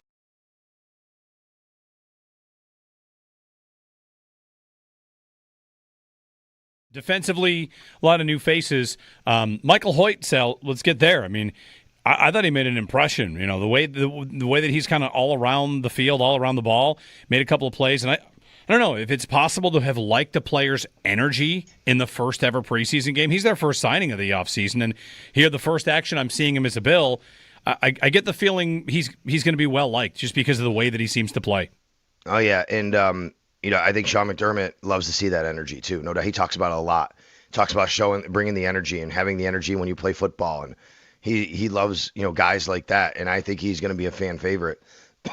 Excuse me, once he steps on the field after his suspension, is up in six games. The only question about Michael Hoyt is how they're going to deploy him, and we're gonna have to. We don't know that from watching one game. In this game, it's like, okay, he's on the field, he's making his presence felt. When it's game number 9 or 10, and you're like, oh, now he's lined up on left end. Now he's lined up at linebacker. He's standing up. He's got his hand on the ground. Oh, they're standing him up inside in the interior. Like, what are they doing with him? That's the question about Michael Hoyt. Michael Hoyt can play football. He's a football player. Much like Joe Andreessen, he's just a football player. This guy brings energy. He knows how to play defense. He understands the game.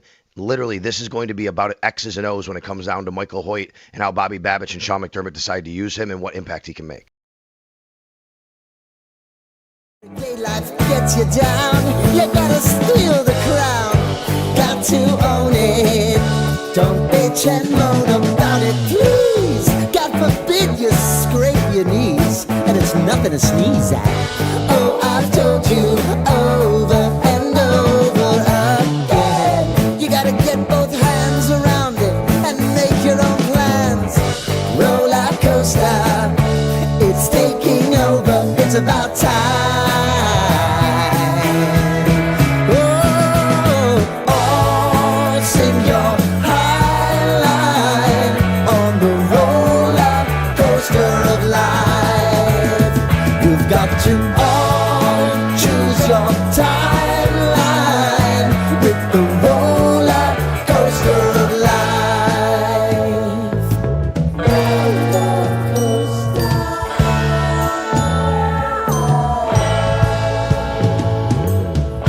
I want to go down the rabbit hole, down the rabbit hole of life.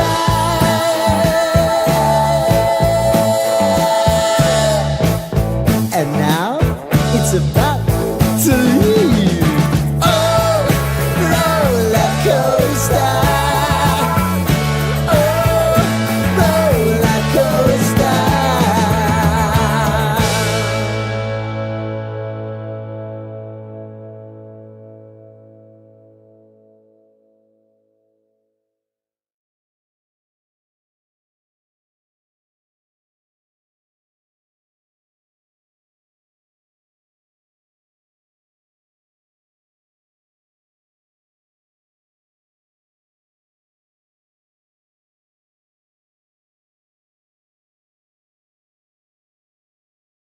Bills fall 34-25 to the New York Giants in preseason game number 1. Next up is the Bears. They'll have a joint practice later in the week with Chicago, and then Sunday at 8 o'clock is preseason game number 2. You can get Sal's thoughts on who had a good day, who had a bad day. Arrow up, arrow down is on our website, WGR550.com. Elsewhere around the NFL, Matthew Stafford's going to return to practice for the Rams today. He's been dealing with a back injury. Last weekend, Shedeur Sanders looked very good in his first preseason action, 138 yards and 2 touchdowns in about a half of football, a little more than that for Sanders. The Saints quarterback battle, Spencer Rattler was first up and went 7 of 11 passing. Tyler Shuck looked okay after the fact, the second-round rookie. Also, Tommy Fleetwood on the PGA Tour had a 2-shot lead with 3 holes to go and ends up losing it. There was a playoff between Justin Rose and J.J. Spawn, so Fleetwood didn't even make the playoff. Rose won in the 3rd playoff hole. Those are your Paddock Chevrolet sports headlines. Paddock Chevrolet celebrating 90 years of being your hometown dealership.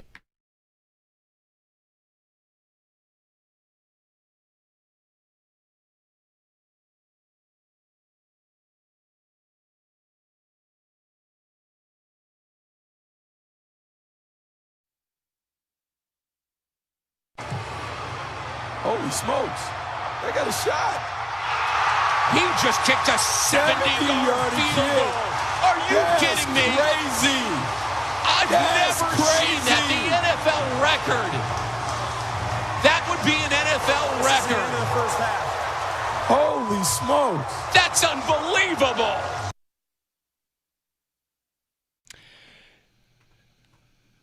I know it doesn't count, but should it count? It should count. It's a kick. I'm hot take. It should definitely count. Jaguars. What is different about a field goal in the preseason compared to the regular season? What's different? They're not scheming to block it.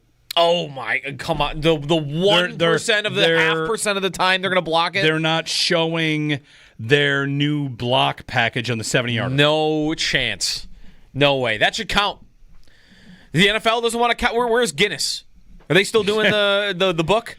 Cam, or is it an Little. audio book now? Where's Guinness? Get them in here to that is the football record. Oh, well, actually, unless I don't know, is there a college kick that's longer than 70? I'm not sure. Should we fully plan on him breaking the record this year during the season? Then, if he can hit from 70 in a game scenario, will he get a chance to do it this year? End of the half? I mean, if I were his coach, I'd give him a shot at it. Why not? He's done it. Yeah. Was there a good from thing with him too? 73, maybe 74. That I didn't see. They didn't hit the bar. I can't find longest American football records The longest claimed kick of all time was this is actually from the Claimed? Guinness. This is from Hold the on. Claimed? Claimed. Hold on a second. You already have a problem with this? I once hit from 200 yards. There. Now I have the longest claimed kick of all time.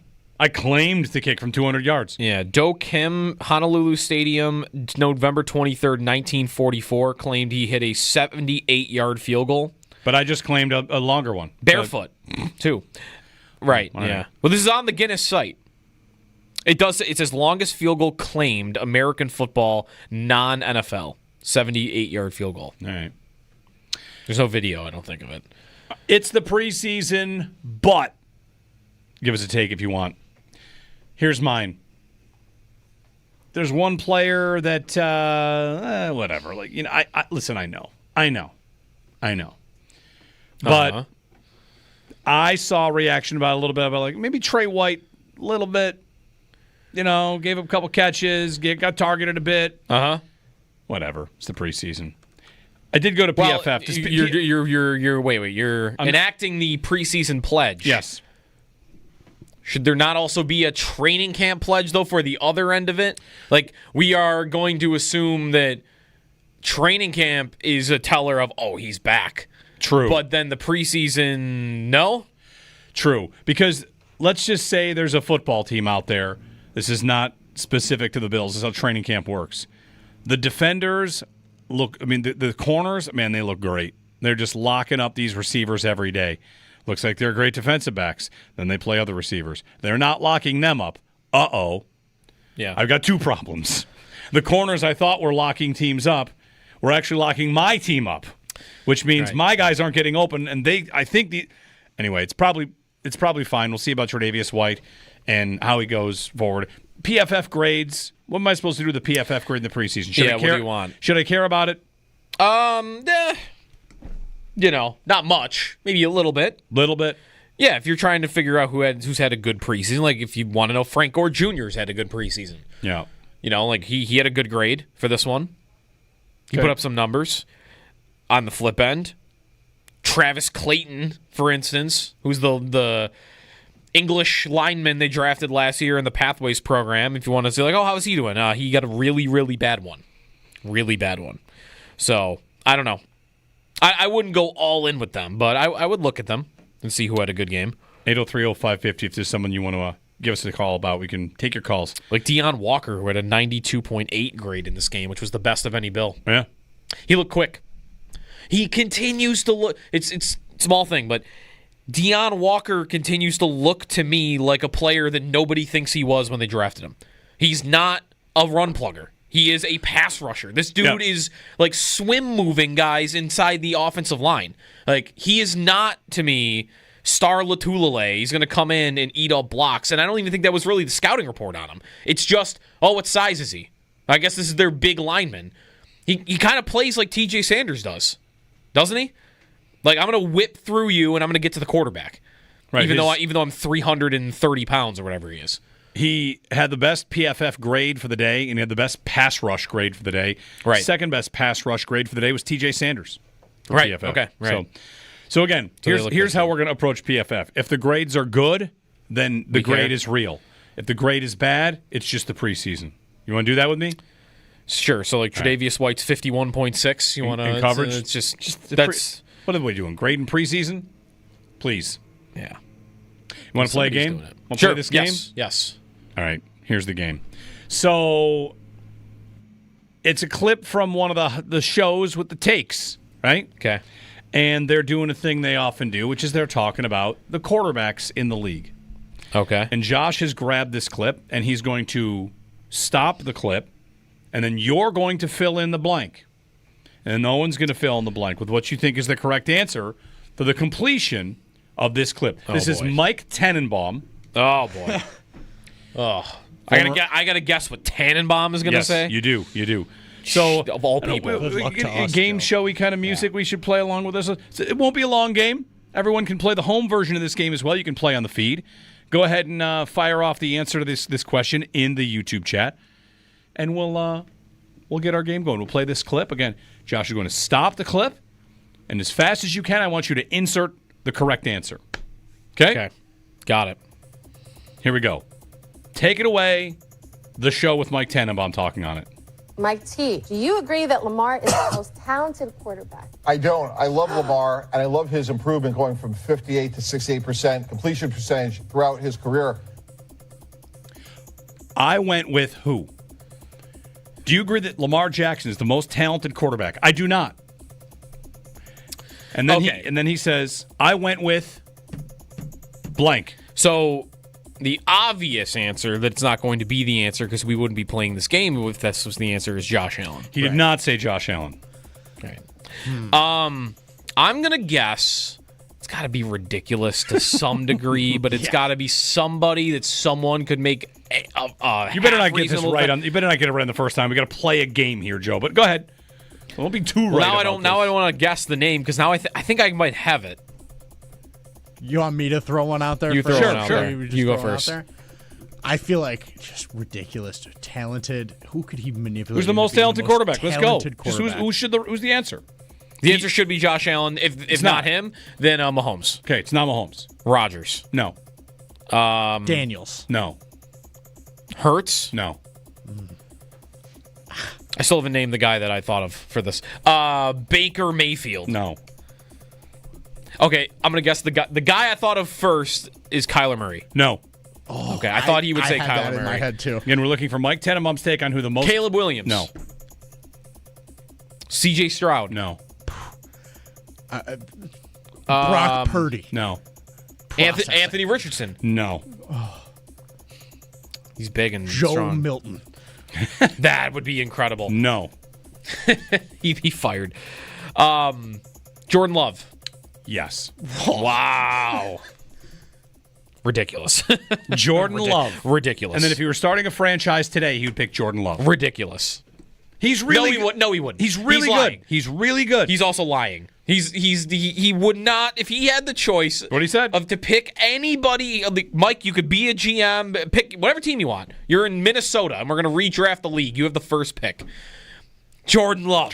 He's lying through his teeth if he says he's going to take Jordan Love first. Let the record show you did not take the guy that I once referred to as fancy Kirk Cousins. You did not say Burrow. I named a lot of quarterbacks. You did name a lot of quarterbacks. Never got to Joe Burrow. You didn't say Joey B. No. Bulletin board. You didn't say Joey Burr. I like Jordan Love, but that is nuts. I also didn't say Justin Herbert, which could have been somebody's answer. Could have. Jordan Love. You like Jordan Love this year? He's good. He's really good. He's really good. Could he be an MVP winner? Yes. Okay. Could. In the right scenario, the right season. Would you bet he wins an MVP at some point in his career?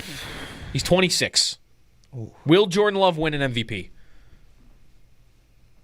It's a tough one. He's got to compete with Lamar and Josh and Mahomes all the time. True. Like it's a tough award to win. Matt Ryan won one competing with Brady and Manning, and I guess he found a sweet spot in between. Right at the end. It was at the end of Brady and Breeze and those guys, but it was at the beginning of Mahomes and Allen and okay. 803-0550. Give us a call if you want on the preseason. The Bills fall to the Giants. We're talking about that and many other things. Join us here on WGR.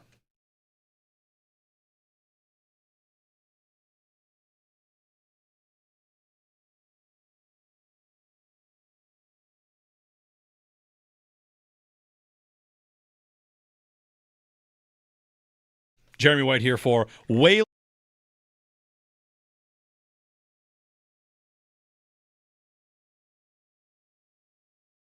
I don't think the Bills look bad. No, I don't in the way that they're doing it. I don't think Cook looks bad in the way they're doing it. It's kind of why, like, for a holdout, I feel like or hold in, it's kind of as cordial as it could possibly be, isn't it? Like, the coach and the player are talking. He's there. He's warming up. He's going to meetings. He's going to meetings. He's doing He's walkthroughs. dressing for the team. Right, like, the players are good with it. Like, everybody's okay. I guess, except Cook wants to be paid. That's the part of it that hasn't happened. But everybody seems like they're okay. If he's not going to sit out regular season games, I don't really think this gets to a place where it's that ugly. But I don't know that he wouldn't sit out regular season games. I don't know that they know whether he would sit out regular season games or not. I think they might think right now in a private room like, oh, there's no way he's going to sit out games. But maybe they don't know. Maybe he would. Maybe he doesn't know. Does his agent know? Have they gamed, I wonder if his agent knows. Have they gamed that out that far? Who knows? That's what they would need to be discussing now, wouldn't it? Like if I'm Cook's agent and we've gone down this road and we want a certain number, we feel like we're not there with the Bills, and maybe we're at a stalemate. I don't even know what they're at. And we're sitting here on August 11th, and preseason game number 1 has gone by. What am I asking my client this week? Isn't it, how far do you want to take this? Or you want to go the next couple of weeks and just see and just see if they come to us, or if not, what do you want to do if a month goes by and we're not any closer? Or Cook asks the agent, how far are we going to take this? Right, the other way around. Is the agent running the show? Is Cook running the show? I don't always like to assume the agent is. The player has agency to do what they want.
We've been living in sin so long, all the feels are gone. Fella stopped me on the street last night, said everything's alright. Roller coaster, make it through the day upright.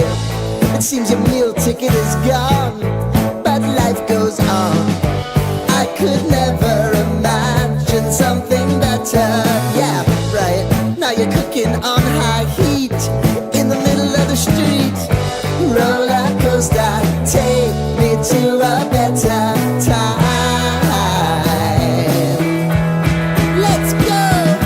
All sing your high line with the roller coaster of life. Hey, Jeremy and Joe, thanks for joining us today. If you're watching us on the stream, give us a like and a subscribe and hang out and make a comment. We'll get some, we'll check in with the chat a little later on today. It's been busy in there. Right? Been busy. Yes. We haven't checked in on our friends in the bullpen for some time. Hat analysis that they wished my hat had a white brim instead of a blue brim. Also, this might be we're both wearing Bills hats today. Yeah, yours is like the captain's hat, huh? This is their draft hat. Oh. This is the draft hat, and I think you have the sidelines hat. All right. For the season. Look at us. You too could dress us in your gear if you wanted to. True. We should Your ad here, just right on our chest or right on the top of a hat. Available for... Yeah. We'll get your thoughts on the preseason game number 1, some NFL stuff. Should Allen play at all against the Bears on Saturday? That's part of what we'll talk about this week. And then James Cook, how's it going to end? We should dig more into that. 803-0550, quick break, back to your calls, your comments on Twitter here on WGR. It's time to all choose your timeline on the roller coaster of life. Oh, you seem to easily forget how to place your bet. When everyday life gets you down, you gotta steal the crown. Got to own it. Don't bitch and moan about it, please. God forbid you scrape your knees, and it's nothing to sneeze at. Oh, I've told you over and over again. You gotta get both hands around it and make your own plans. Roller coaster, it's taking over. It's about... Dreesen, I think, was another guy that seems to have a good preseason game every time he's out there. And he's there with the starters, right? Yep. He's there with the starters on Saturday, and he looked good again. I had one thought about him very briefly that is a crazy high expectation that nobody should probably put him on, but I did wonder, when did the Rams know how good London Fletcher was? Like, when did they at first ask the question, hey, this guy might be great? Again, like, not saying that's Andreessen, but I'm comparing them because Fletcher was also a very short, undrafted middle linebacker out of a smaller school. Didn't go to an SEC powerhouse or whatever. And at some point, you wonder about the guy. Okay, maybe this guy's better than just special teams guy, backup guy. I'm not there with Andreessen. I'm just wondering when people might get there. He's also from here, which I think is also going to accelerate that more than you even would want it. But he looked good again. Like, every time he's out there, he just looks good. He looks good in these practices. He's climbing the depth chart whenever given the opportunity.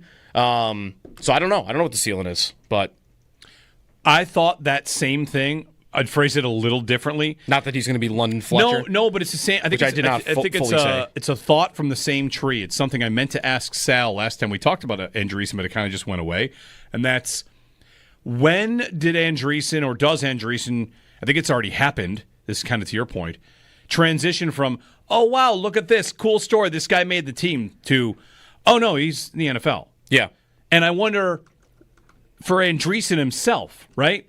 I hope I make the team, show out last preseason, make it. Holy cow, can you believe this? On the team the whole year here next year, and like totally doable depth linebacker. The idea of this went from a cute story to, that's the story's over. Right. He's just in the NFL now. He's just an NFL player. He's in a good way. He's just a guy in the league, and earned his spot, and he's whatever. He shows out. I got ESPN people.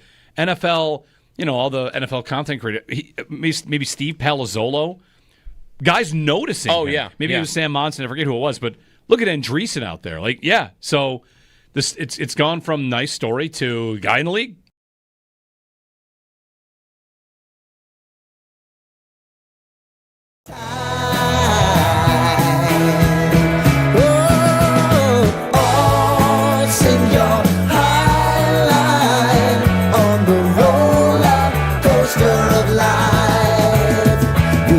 To all choose your timeline with the roller coaster of life. Roller coaster.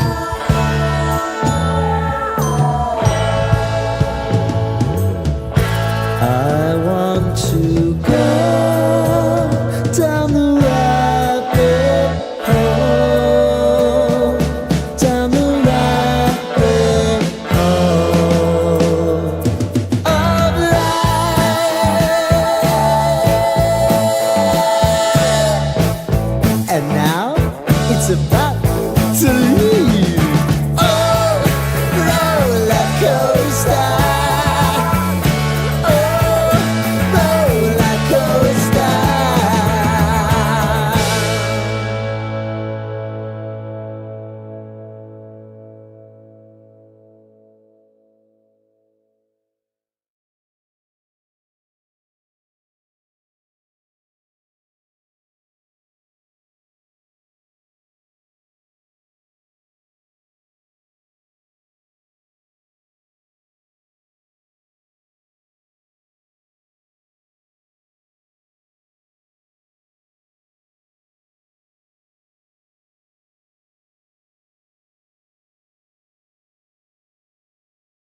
Bills fall to the Giants in preseason game number 1, 34-25. Tyrell Shavers, one of the stars of the game, 70 yards for him, including a 58-yard pass. Mitch Trubisky, Mike White, both looking pretty good in their time battling for the backup quarterback job. Trubisky started the game. Mike White got the second half. Taron Johnson left the game, was checked for a concussion. He cleared. Daquan Hardy, Bills' depth corner and returner, also dealt with a shoulder injury and did not return. Next up is Sunday at 8 p.m. against the Chicago Bears. The Bills and Bears will also have a joint practice on Friday. Elsewhere around the NFL, Shedeur Sanders looking very strong in his debut for the Cleveland Browns. 138 yards and 2 touchdowns for him. In Indianapolis, Anthony Richardson's going to get the bulk of the first half over Daniel Jones in the Colts' next preseason game. Matt Stafford will return to practice for the Rams today after dealing with a back injury that he's still dealing with, had an epidural and a disc in his injured back. St. Jude Championship on the PGA Tour. Justin Rose wins. Tommy Fleetwood was 2 shots up on 16. He is still looking for that first win. That's your Paddock Chevrolet Sports Update. Paddock Chevrolet, celebrating 90 years of being your hometown dealership.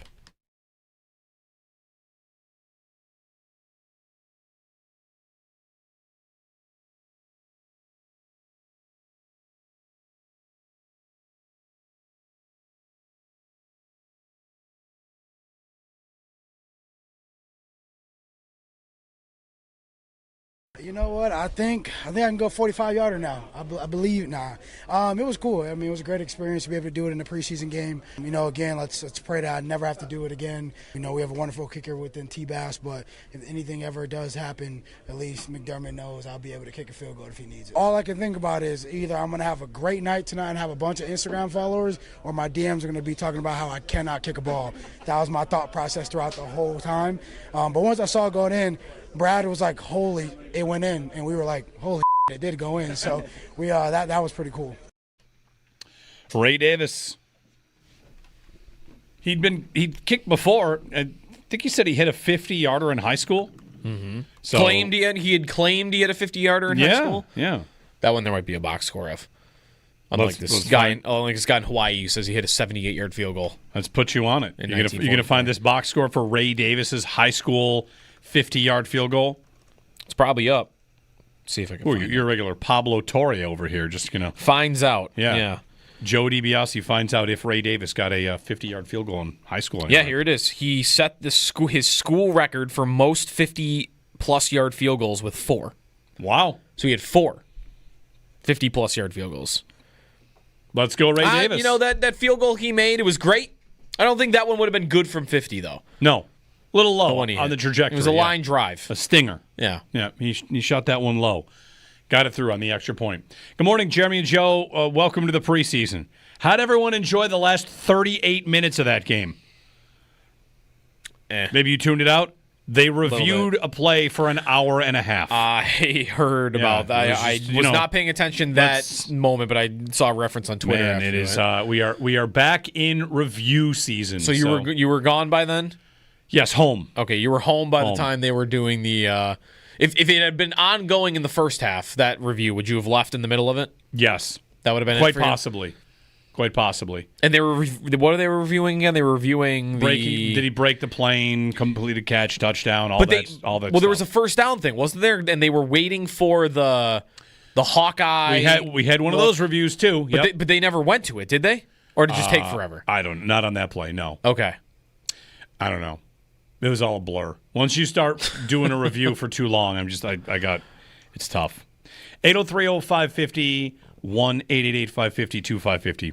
So tweeted out a question, would ask you this as well. All right, you watch the game. By the way, Hard Knocks. Don't forget Hard Knocks tomorrow. So we might get another look at this game on Hard Knocks. Yeah. Because the timeline of it is we saw blue and red scrimmage stuff in the Tuesday episode. Here's a Saturday game that happened even earlier by about 5 hours. Even earlier. The preseason game happened. So we could get another look into how things went, players mic'd up, for Tuesday's edition of Hard Knocks. So, keep that in mind. I'm wondering that because there's 5 episodes in total. I think there's 5. And there's 3 preseason games. So one of these episodes is not going to feature a preseason game.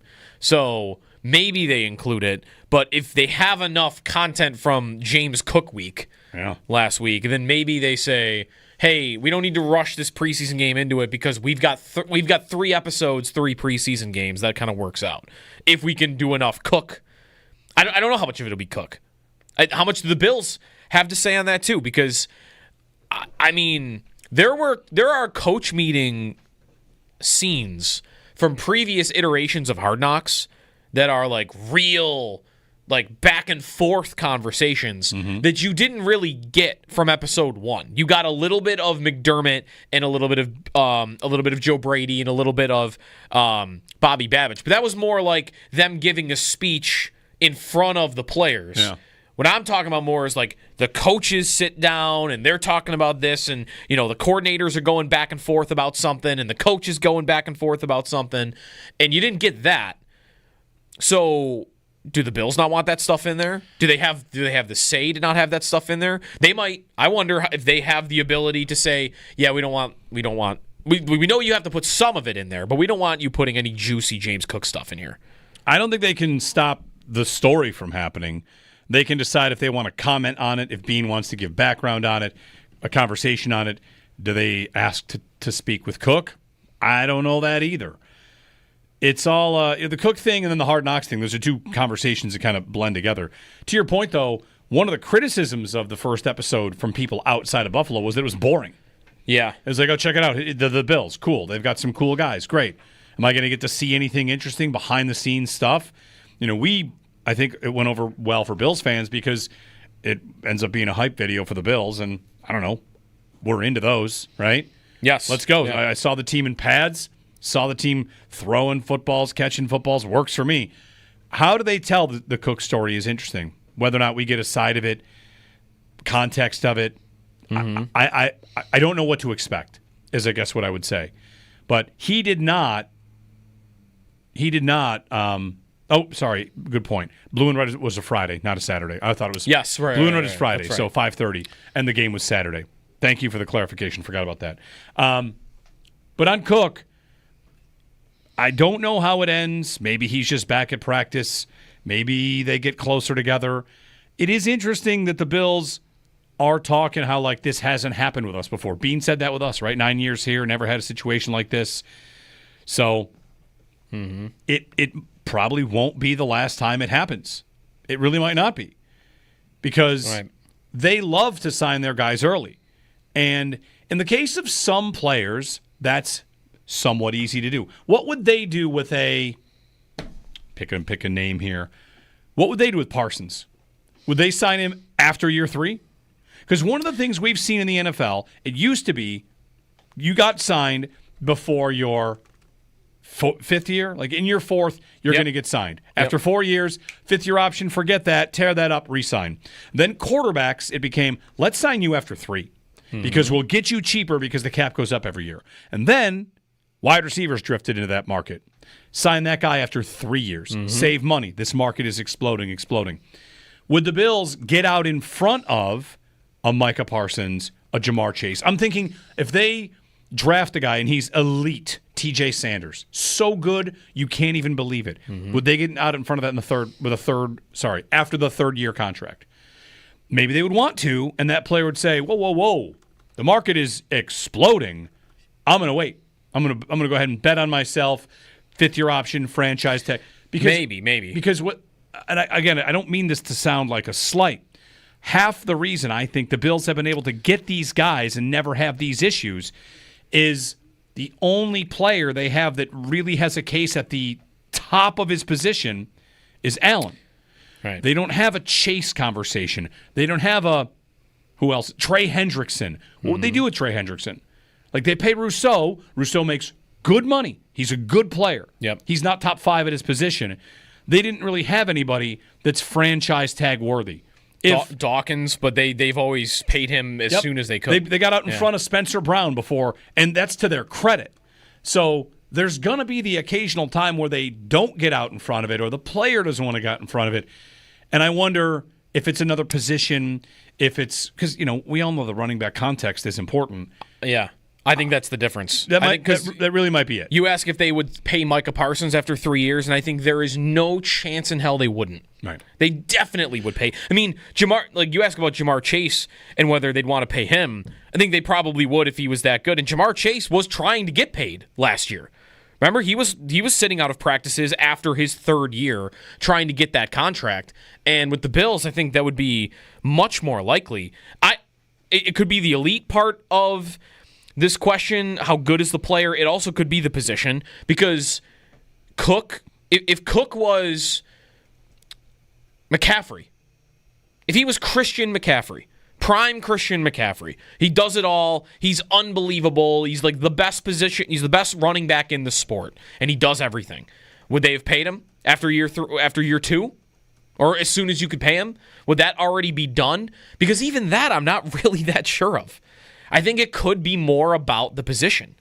But Cook's not perfect for testing that, because there are limitations that think you could hide behind. That's why they don't want to pay him. Yeah. Part of the context there, Sal texts in. Thank you, Sal. Part of what I'm going for that when I'm talking about how they sign after year 3 instead of after year 4 is first-round picks. That's kind of what I mean there. Because a first-round pick you have for 5 years. Right. You have control of. And teams have decided to jump in on year 3 and say, now's the time. Right. Like, for instance, the Bills just signed Shakir, Bernard, and Benford all after year 3. None of those guys had a 5th-year option. Right. So they kind of had to get on it after year 3. Whereas Rousseau, they paid after the 4th year, right? Rousseau was after, yes. Yeah, that was after 4 years. Yes, and he never saw the 5th-year option. He never played on it. And you're more comfortable waiting on that, because it wasn't.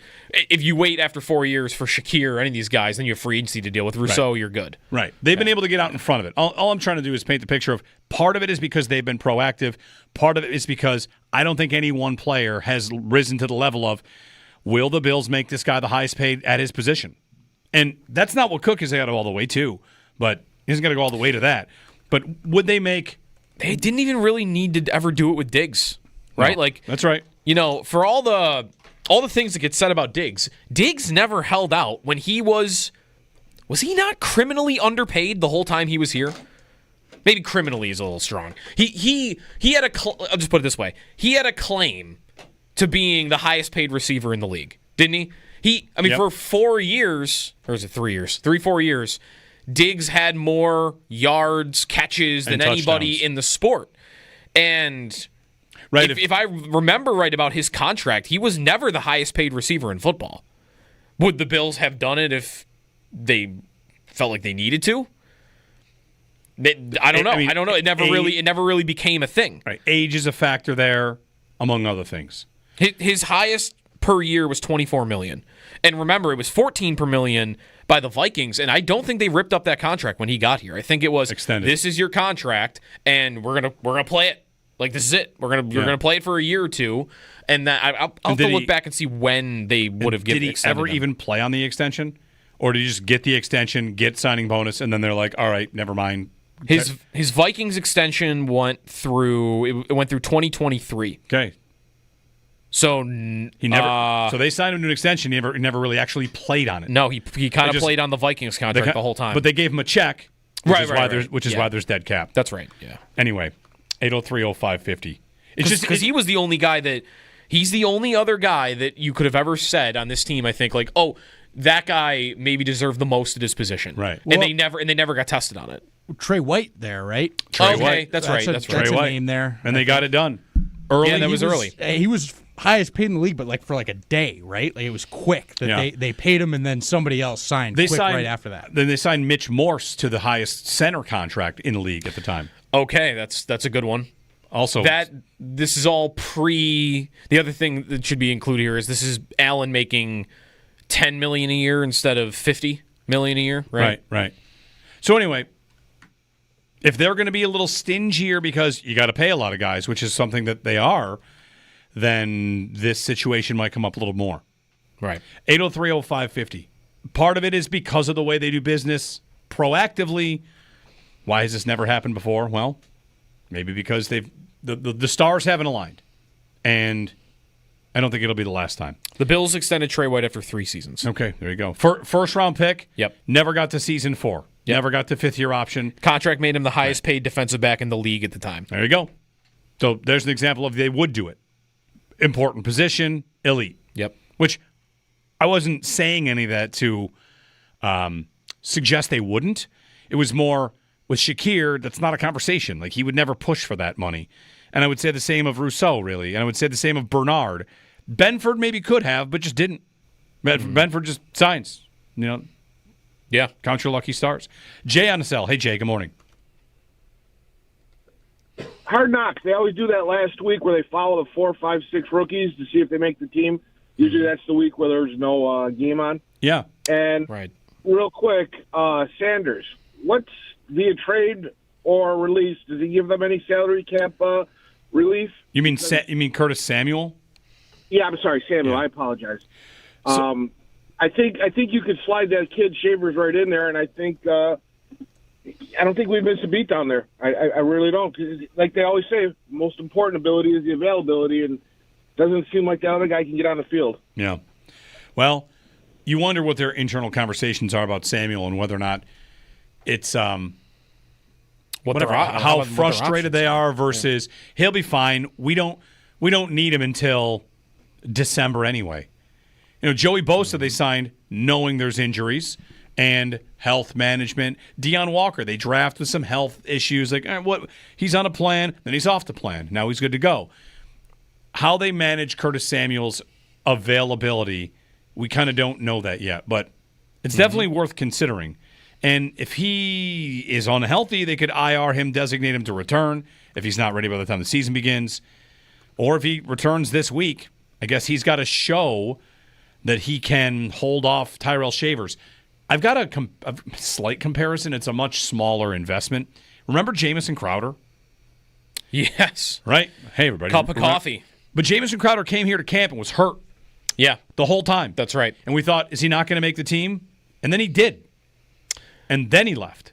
I was going to say he started the year and then got cut shortly thereafter. Yes. That's not familiar? He ultimately was not very healthy. Maybe IR. But that was another, hey, this guy, he's been around the league. Yep. He's made some catches. He's a slot guy. Like, this is before Shakir's breakout. They go with Jamison Crowder. And he was hurt most of camp. I remember thinking, like, maybe he'll get beat out, and he did not. Yeah, IR he went on. Yep. Jeremy Curley is the guy who started and they cut. Okay. Years before. So he's placed on a one-year deal. He went back on injured reserve on October 8th. So he was hurt in camp, then ultimately waited and made the team, and then got cut in October. But the difference is they did not have the investment in Jamison Crowder that they have in Curtis Samuel. Right, for sure. Like, is Samuel's contract going to be the thing that keeps him here? Because if he, no doubt, if he's on a one-year deal for a couple $1 million, I don't think is it even close? Shavers is ahead of him right now. Well, right? I guess the question would be, do I have to treat dead cap in this season? It'd be dead cap on this year's books? Yeah. Does that make any difference? My cap hit is the same regardless of which player I keep. There is a part of me that always wants to approach it that way.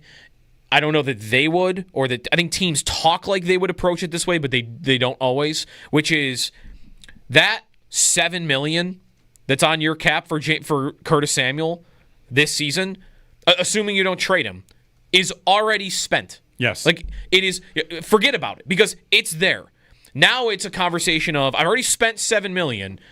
Now, who's better for my team right now? There's one difference. Shavers or Samuel? Because the money is going to be no different no matter what I decide. Well, there is one way the money is different, and it does matter. It's if you trade him. If I get him healthy, I could say, listen, if he makes the roster, if he's healthy enough to make the roster, we can get him in there in September. We can try to sneak Shavers through to the practice squad. And then on October 17th, he showed a couple games, and we can trade him and get that money back. If they're like, that is a gamble way to do it, is it not? Say you feel safe about Samuel being ready, he is ready, and you think we can get Shavers through to the practice squad. Somebody claims him. If you like him enough, well, then you go your route, where you say, well, the money is the same. Mm-hmm. Let's keep Shavers. He's been here. He does more for us. I don't know. Maybe he's not even the right name here. Maybe Elijah Moore is the right name because that's a much cheaper cut. Just get rid of him. But he's the one who's practicing. I know. He's the one who's available. And I did see the clip that Sal referenced earlier of him running open down the middle of the field and Trubisky not seeing him. And we maybe would not even throw him into this conversation if he had a 50-yard touchdown on Saturday. Anthony in Buffalo. Hey, Anthony, good morning. Hey, good morning, guys. Just wanted to kind of see your opinions on this. So, I'm a huge fan of of defense, and is it possible to trade for Trey Hendrickson and unloading Rousseau, Cook, and a first-round pick? Would that be something that could be interesting? And secondly, does that help with Cap being able to pay Trey Hendrickson the contract he's looking for? I'll hang up and listen, guys. Have a great day. Thanks, Anthony. Yeah, trading Rousseau right after you paid him, I think is impossible.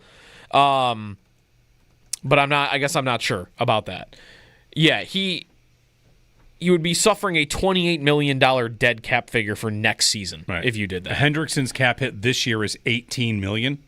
So 18.6. You can't do anything until you basically clear $18.6 million in space, and for the Bills, that would be very difficult to do. You wouldn't want to in the first place, but you couldn't trade. I mean, you could, but you would not want to trade Greg Rousseau because this year it's almost no different on your cap. Next year you'd be spending $17 million more for having him not on the roster than you would have him on the roster. Right. So it's whatever you're paying Hendrickson, and then another $17 million for having traded Rousseau.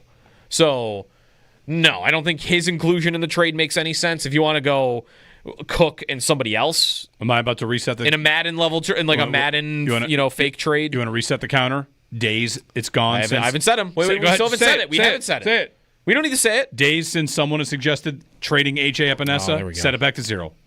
Put it on the board. But no one really suggested it.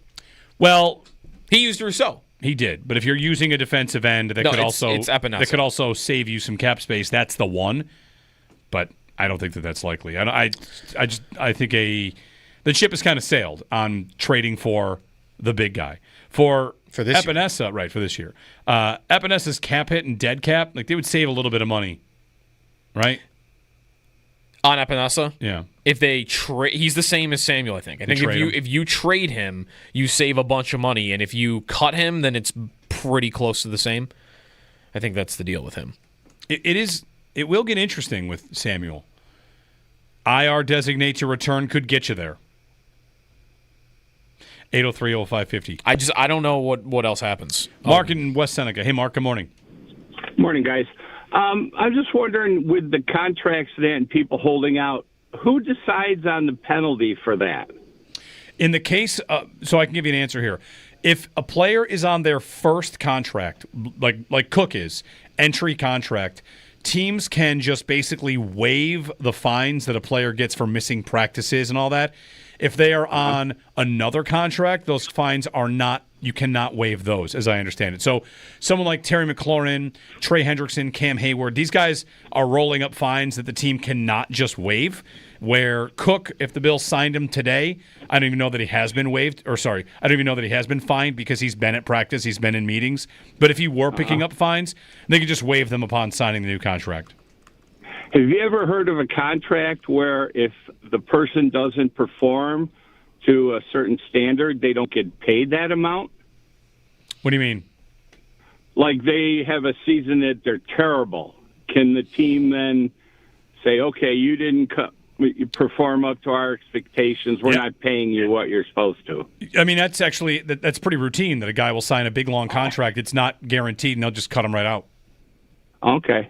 That's why thanks. That's why they'll get players, the money they were owed for that season. Yeah, they'll get the money they were already guaranteed. But if you sign a 5-year, $60 million contract, have a bad year, 2 years in, the team doesn't have to pay you the full value of the $60 million. That's where guaranteed money and total guarantees come in. That's why these running backs. That's why these players, when they're fighting for their contract, it's like Cook and the Bills might only be different on the guaranteed money. What if they both agree, $11 million sounds great, and one side says 18 guaranteed, and the other says 15 guaranteed? Same AAV. What about total guarantees? These contracts are fought over a lot of different things, and we haven't had a report in a while that said they're closer than people think. We haven't had that since Friday? No, not since then. Was it Thursday or Friday? Diana Rossini said that Cook was sitting out to get it across the finish line. Mm-hmm. For whatever that's worth. So earlier in the segment, we talked about guys they paid that were at elite positions. So do you want to know the highest when they paid Diggs, where that brought him in? So it was after. It's kind of amazing again that like his contract. He was $14 million when he got here. They didn't pay him right away. He had a 1,500-yard season, 127 catches, still no contract, no raise, nothing. Played the second year, had 100 catches, 1,200 yards again. Then they paid him after 2 seasons as good as any receiver in the league. And you know how highly paid they made him? The 6th highest paid receiver in football. I think it was right after Tyreek Hill got 30. And Chris Brown texted and say Tyreek got 30 and the Bills got him just under that. Yeah, well, Diggs was $24 million a year. Okay. And it was Hill 30, Adams 28, Hopkins 27, Kupp 26, Brown 25, Diggs and Metcalf 24. Is that right around the start of the explosion at receiver? I think so. Yeah. So maybe they Hill got maybe they paid him just early enough to where like not everybody was getting that. Yeah. 803-0550. If you're on hold, stick with us. Love to have more of your calls on this. Preseason action underway around the NFL. The Bills fall to the Giants. We'll talk about the game itself, some of their rookies, some of the players we saw, and also the latest on James Cook, like where it might ultimately go. Jeremy and Joe here on WGR.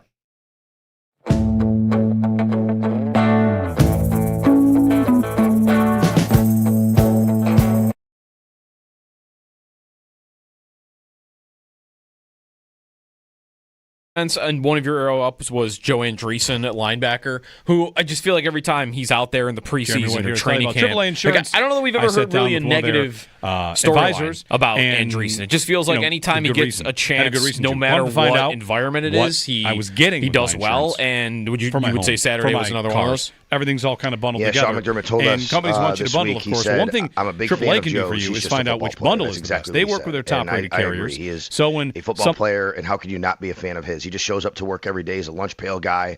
We know his story, right? His story is well chronicled.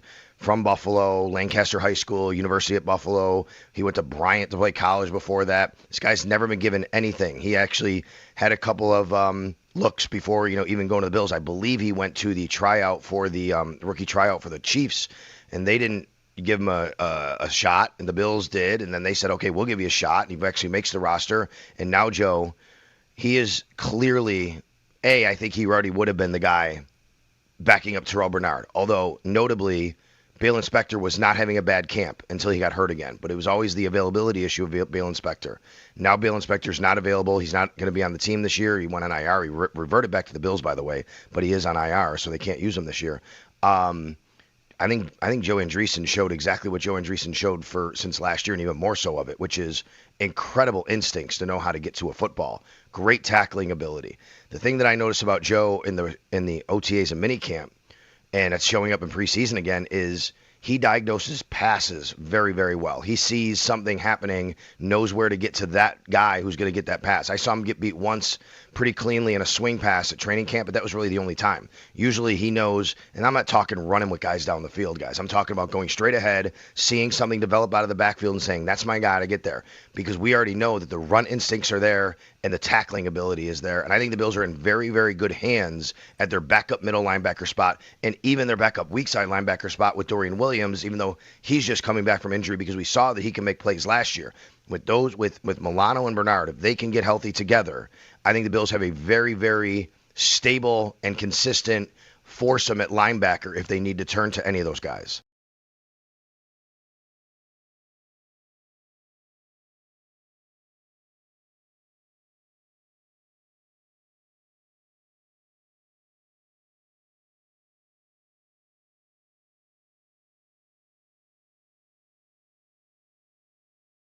I don't think the Bills look bad. No, I don't in the either. way that they're doing it. I don't think Cook looks bad in the way they're doing it. It's kind of why, like, for a holdout, I feel like or hold in, it's kind of as cordial as it could possibly be, isn't it? Like, the coach and the player are talking. He's there. He's warming up. He's going to meetings. He's doing He's walkthroughs. dressing for the team. Right? Like, the players are good with it. Like, everybody's okay.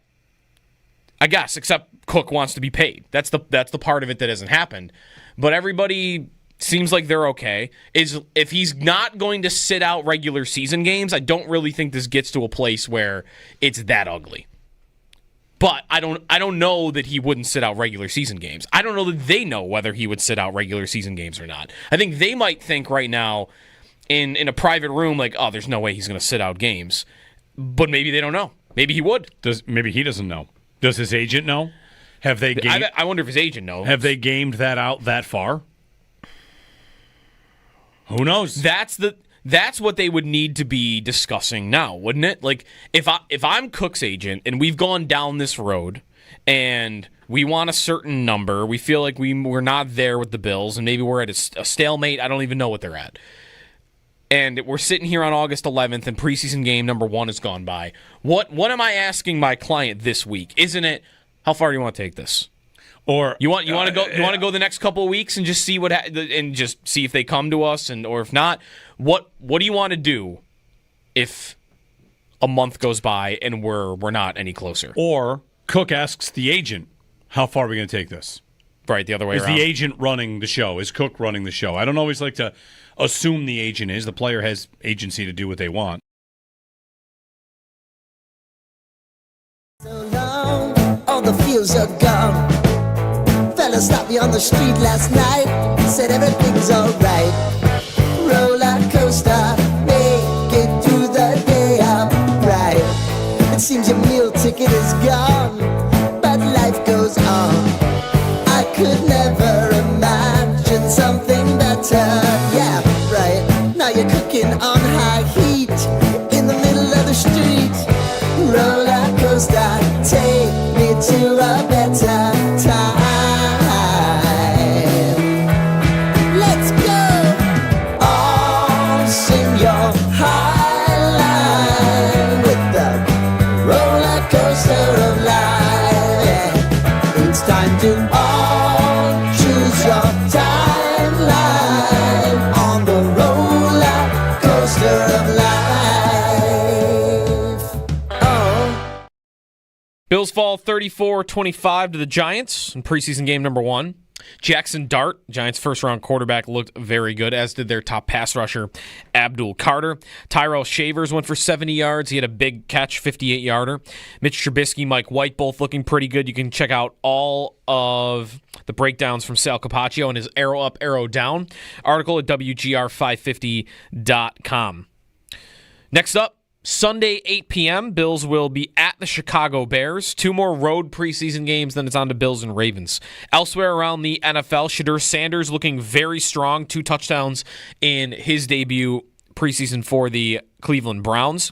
Matthew Stafford will return to Rams practice today. He had an epidural for a disc injury in his back, but is ready to return to the field. Justin Rose wins the St. Jude Championship. Tommy Fleetwood blew a 2-shot lead in the final 3 holes. Major League Baseball, Blue Jays beat the Dodgers, Yankees lost to Houston, Red Sox lost to San Diego. Toronto's lead in the AL East is 4. Those are your Paddock Chevrolet sports headlines. Paddock Chevrolet celebrating 90 years of being your hometown dealership.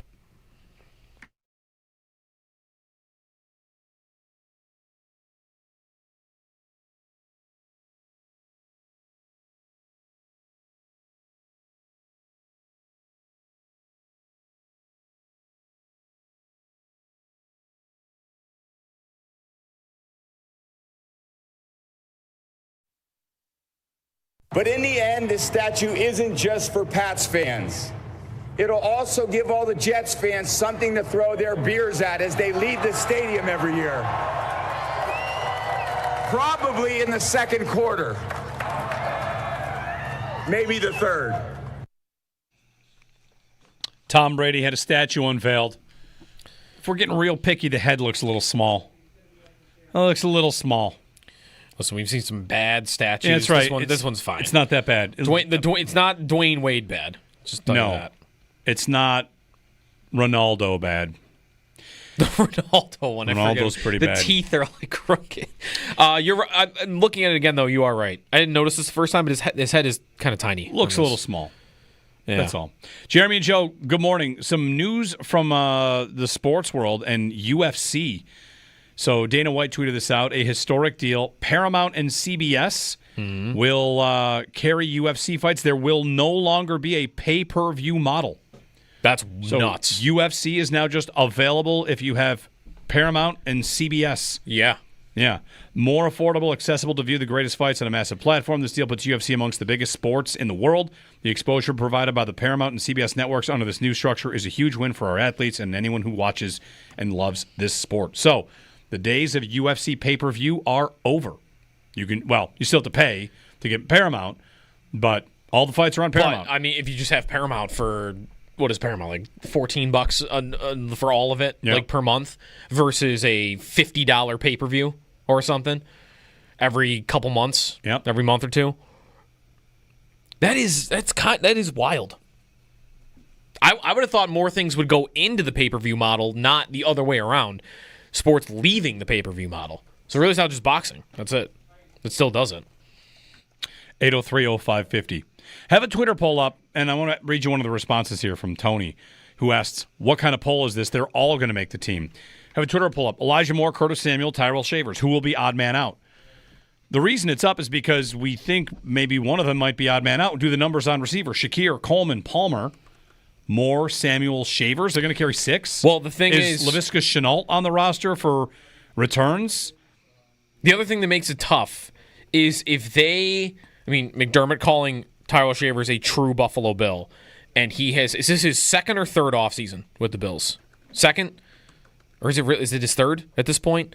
I think it's his third. 2023. This is his third. Yeah. This is his third year with the Bills. Because last year, I had already told you, I noticed Shavers last year and thought Shavers was kind of an interesting idea 2 years ago. Do they feel like at this point they love him? They love the effort, the blocking. He's 6'6". He's looked good in the preseason. Is he getting taller? I thought he was 6'4". I got him listed at 6'6".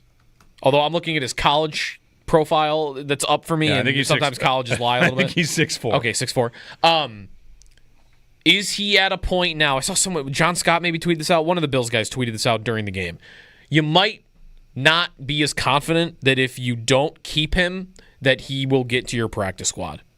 Has he done enough now that someone around the league says, "Oh, we need a 5th receiver. We'll take him." They lost Isaiah Hodgins that way. Isaiah Hodgins. Not that these are game-changing season. No, if Shavers is on the roster, he's going to catch 100 yards this year. Maybe more, I don't know. I mean, he had 69 on one catch last year. That's true. That's not much more. But he would be depth for Coleman on the outside, and if they like him on special teams, and he could maybe his production and his work at camp, I wonder if that's getting noticed by another team and they could lose him. And if they're worried they would lose him, would they say, "Yeah, we don't want to we'll put maybe Samuel going on like IR designated return is the most likely outcome." Yeah. Where let's put this off. We're going to push this off for now. We're going to put Samuel on the shelf and give him time to recover. Shavers is going to be on the team. We're not going to risk losing him, and that's our 5. We're going into the year. We're going to wait on Samuel. We're going into the year with Shakir, Coleman, with Palmer, Elijah Moore, and Shavers. That's our 5. One thing that could factor in here, does Shavers have to improve on special teams more than he has to improve as a receiver? And I ask that because last year, Shavers got called up for 3 games, and Jalen Virgil was called up 7 times. And Virgil never got targeted. That's a teams guy, right? Special teams. Yep. So, I don't know. The numbers of it will get interesting, and to answer the question to Tony who tweeted in, why are we talking about this? They're all going to make the team. I think it's likely that they all do not make the team, that one of them is odd man out. But depends if they want to carry more receivers than they have in years past, which maybe they take a receiver over a tight end. How many tight ends are they going to carry? On Saturday. At least 3. On Saturday, 6 special team snap for Shavers, 12 for Virgil. By the way. All right. If you care about that. I do. Ron and Alden. Hey, Ron, good morning. Hey, good morning, guys. I want to throw a little curveball at you because I've been thinking about this, about other cities and sports. So the Bills play here on a Sunday afternoon at 1, and we have pretty high percent from Canada, right? Like 20% or whatever of fans. And we're all hanging out, and we're hugging each other and all that stuff. And later that night, y'all go to the Leafs games are here in Buffalo, and then all of a sudden you hate that guy in a few hours. Is there another city like that in sports? I mean, I can't think where else, because we're so close to the border, but I can't think where else that is possible. If you have any ideas, I'd like to hear them think. It does what? Wait, what do they do? That you... I don't know. Okay, let's say the Bills have a 1:00 game on Sunday, and you're a Leafs fan coming down here, and you watch the Bills play, and you tailgate with Sabres fans, and then you go to a Sabres-Leafs game that night, and you're cheering against them. Like, that kind of concept. Is there any other place where they like one of the teams and not the other? Right. Yes. Basically. Definitely. Definitely. I'm sure there are. Yeah.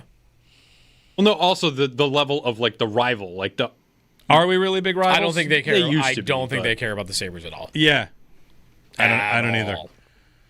I'm not sure they ever did. They weren't even in the same conference in the 90s. Yeah, they know Buffalo is the place I can go see a game? My dad likes the Leafs and the Sabres. They didn't grow up with a rivalry. There was no rivalry. Yeah. And then when the Sabres were good, the Leafs stunk, and then when the Leafs were good, the Sabres. I don't think there's ever been a rivalry personally. I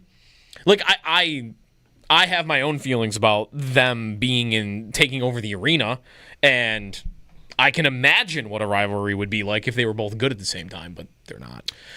On the Toronto thing, it's not where that went. I thought he was going to mention, like, are they going to do more things in Toronto, the Bills? Because Josie Altidore with us, Tracy McGrady, Vince Carter, they've all talked about wanting to grow the connection with Toronto. They might just say that because they get asked about it. Mm-hmm. They're all from there. I don't think they're going back there to play games or anything. They have a new stadium coming here. But I'm trying to think of another scenario like this. I mean, wouldn't New York have some examples of this within its own city? Sure. Like I'll go to a Yankee game and root for the Yankees, then I go that night to a Jets game and root for the other New York. They're all going to go to the Knicks game together and root with each other, and then if they splinter off to go to the baseball game, they're going to be rooting for two different teams. And the other city I thought for this was immediately, but the Nationals exist. Like if you were an Orioles fan and a Commanders fan, or an Orioles fan and a Ravens fan, right? Any place where teams are kind of closely grouped, you might get stuff like this. California might have a couple examples of this. Maybe Texas. You're all Cowboys fans, and then you go to a baseball game and like, who do you like? Well, I like the Rangers. I like the Astros. It's possible. I don't know. There's some joke in here somewhere about all Yankees fans being Lakers fans and Cowboys fans and Duke fans. Yeah. Yeah. Zach and West Seneca quickly before the break. Hey, Zach, good morning. Hey, on the James Cook thing, I think this helps the Bills get a contract more. I'm not saying it's going to get more likely to get done, but I think it's more likely that if it does get done, this helps their side and where they want it to be in the negotiation. And the reason being is after a week or three from now, Cook's kind of out of leverage. He's going to want to play so that he gets paid, and then he's got all the risk. So if you're him, if they, you're probably going to want to take closer to what they offered, because the alternative is all the risk for 17 plus games. Right, but I guess it's up to him to. If the offer is if the offer is $8 million, and he thinks, all right, well. Mm-hmm. I'll take my chances and try to get 16. Mm-hmm. Each of these guys are going to make their own guess, I suppose. We really have never had anything that's been reported about what the Bills' offer has been, or even a range, right? There's never been anything. And I wonder if that's odd for a negotiation to go on this long and have nothing ever reported about where one side stands on what they might be offering, because we know Cook wants 15. Like that was a starting point. We don't even know what the starting point for the Bills was. 803-0550 to join us. 1-888-550-2550. When we get back, what's going on in the chat? There's been not quite a controversy today, but there's oh boy, yeah. What are they doing? We got happenings in the YouTube chat. Owen's been a little bit of a target. What? Yeah, he's why are they going after Owen? He's trying something new in there, and they're giving their live reviews.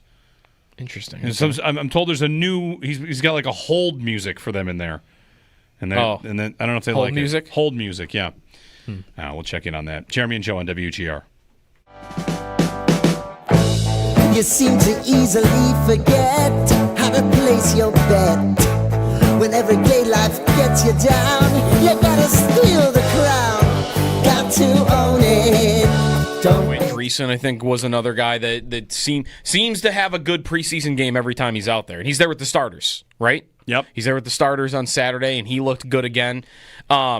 I had one thought about him very briefly that is a crazy high expectation that nobody should probably put him on, but I did wonder, When did the Rams know how good London Fletcher was?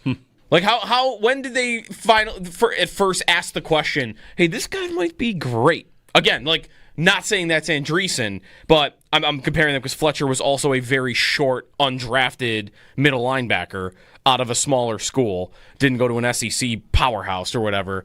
And at some point, you wonder about the guy. Okay, maybe this guy's better than just special teams guy, backup guy. I'm not there with Andreessen. I'm just wondering when people might get there. He's also from here, which I think is also going to accelerate that more than you even would want it. But he looked good again. Like, every time he's out there, he just looks good. He looks good in these practices. He's climbing the depth chart whenever given the opportunity. So I don't know. I don't know what the ceiling is, but I thought that same thing. I'd phrase it a little differently. Not that he's going to be London Fletcher. No, but it's the same. I think it's a thought from the same tree. It's something I meant to ask Sal last time we talked about Andreessen, but it kind of just went away. And that's, when did Andreessen, or does Andreessen, I think it's already happened, this is kind of to your point, transition from, oh, wow, look at this, cool story, this guy made the team, to, oh, no, he's in the NFL. Yeah.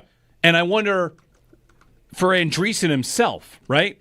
I hope I make the team, show out last preseason, make it. Holy cow, can you believe this? On the team the whole year here next year, and like totally doable depth linebacker. The idea of this went from a cute story to, that's the story's over. Right. He's just in the NFL now. He's just an NFL player. He's in a good way, he's just a guy in the league and earned his spot, and he's whatever. He shows out. I got ESPN people, NFL, all the NFL content creator, maybe Steve Palazzolo, guys noticing him. Yeah. Maybe it was Sam Monson, I forget who it was, but look at Andreessen out there. Like, yeah, so it's gone from nice story to guy in the league.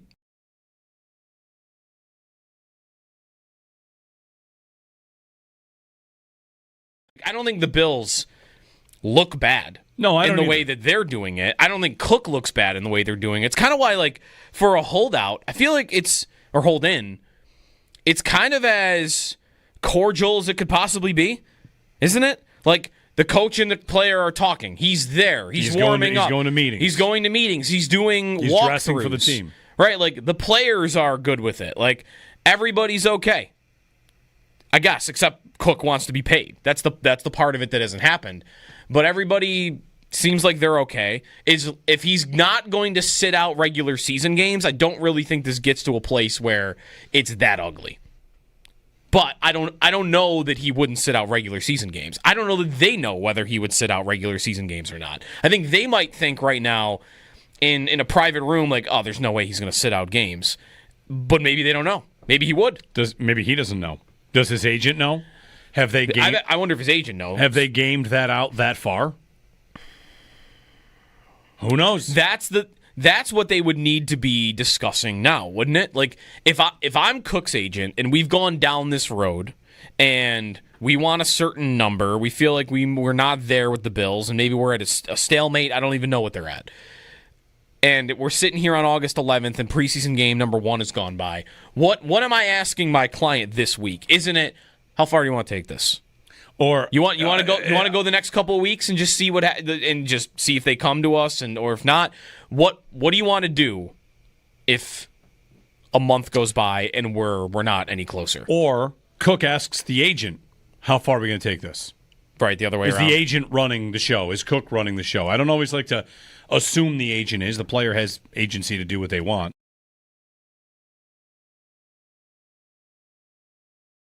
About it, please. God forbid you scrape your knees, and it's nothing to sneeze at. Oh, I've told you over and over again. You gotta get both hands around it and make your own plans. Roller coaster, it's taking over. It's about time.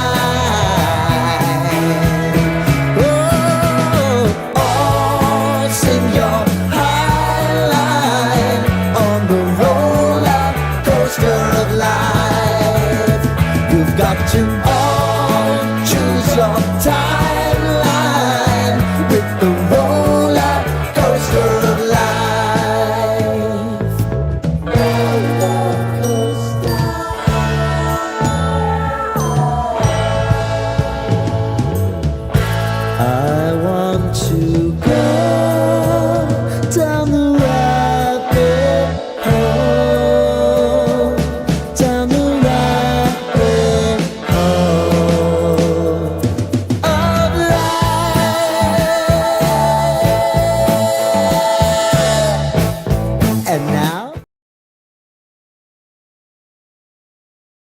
on YouTube, subscribe and to the WGR 550 channel. Like us if you like us. And if you don't like us, well, then when you hit like every single day, that logs it as not liking us. So go ahead and do that.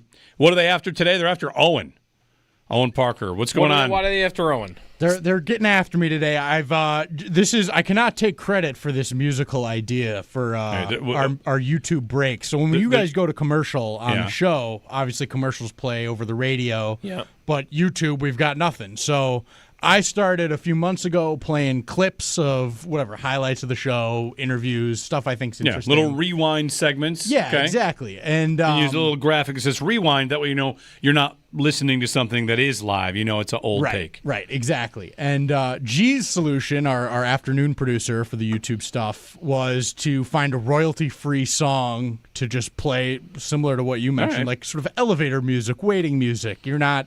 the stream doesn't go completely dead while we're at break. Mm-hmm. Great idea. Everybody in the afternoon loves it. All right. And has been clamoring for months for me to incorporate this song into our routine here in the morning. And I just went in here. I got it up, and G hooked me up and got it saved for me.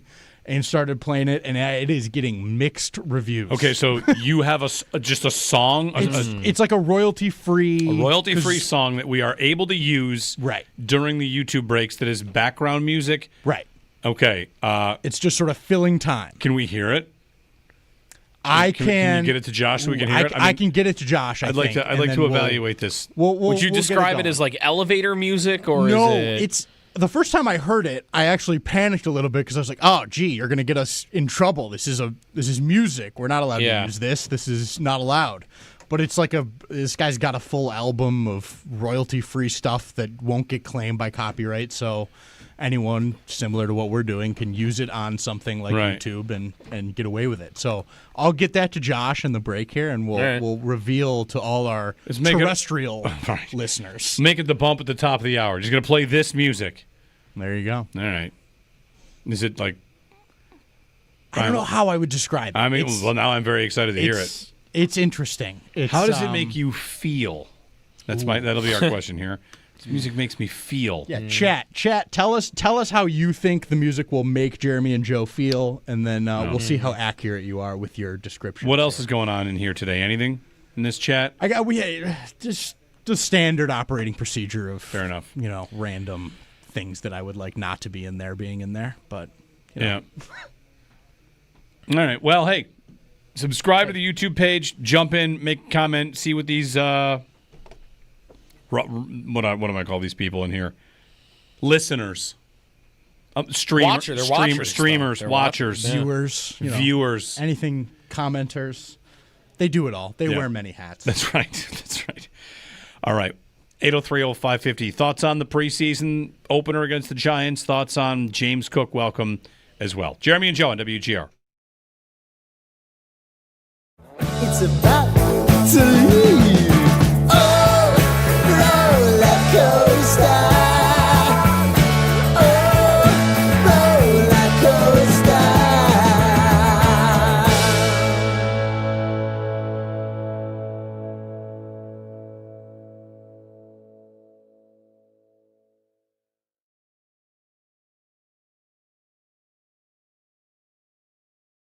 Jeremy White here for FanDuel Sportsbook. Make a mark on the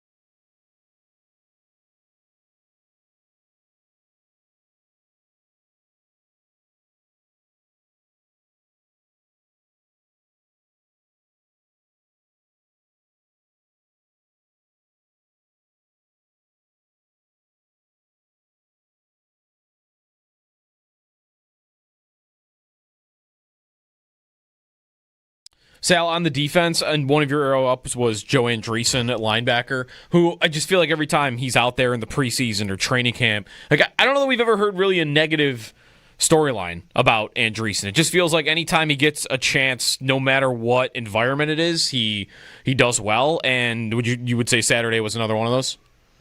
Yeah, Sean McDermott told us this week, he said, I'm a big fan of Joe's. He's just a football player. That's exactly what he said. And I agree. He is a football player, and how can you not be a fan of his? He just shows up to work every day. He's a lunch pail guy.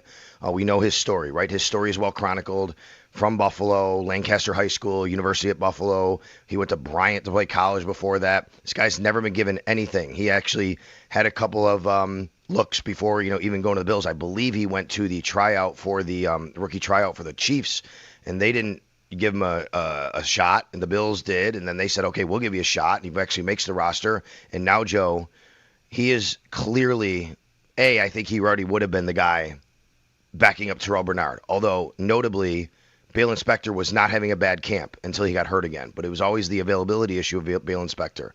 Now Bale Inspector's not available. He's not going to be on the team this year. He went on IR. He reverted back to the Bills, by the way, but he is on IR, so they can't use him this year.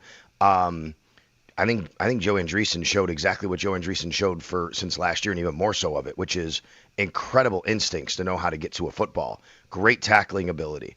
The thing that I noticed about Joe in the OTAs and minicamp, and it's showing up in preseason again, is he diagnoses passes very, very well. He sees something happening, knows where to get to that guy who's going to get that pass. I saw him get beat once pretty cleanly in a swing pass at training camp, but that was really the only time. Usually he knows, and I'm not talking running with guys down the field, guys. I'm talking about going straight ahead, seeing something develop out of the backfield and saying, that's my guy to get there. Because we already know that the run instincts are there and the tackling ability is there. And I think the Bills are in very, very good hands at their backup middle linebacker spot and even their backup weak side linebacker spot with Dorian Williams, even though he's just coming back from injury, because we saw that he can make plays last year.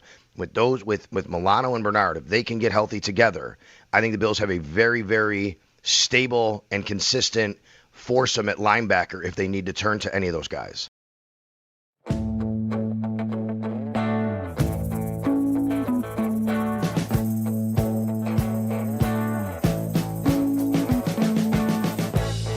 We've been living in sin so long, all the feels are gone.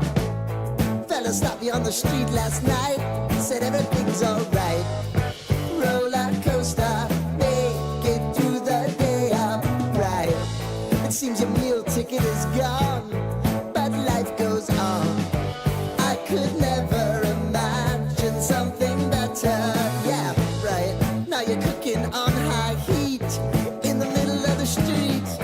Roller coaster, take me to a better time. Let's go.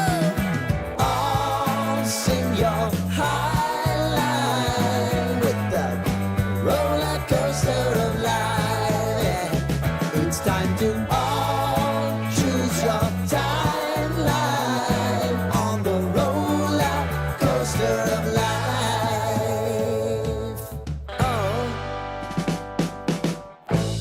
You seem to easily forget how to place your bet. When everyday life gets you down, you gotta steal the crown. Got to own it.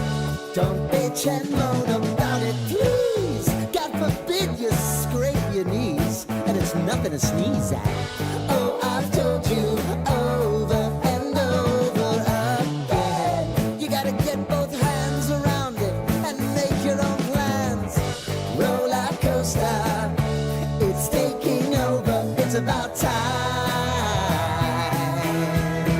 Oh, all sing your high line on the roller coaster of life. You've got to all choose your timeline with the roller coaster of life. Roller coaster.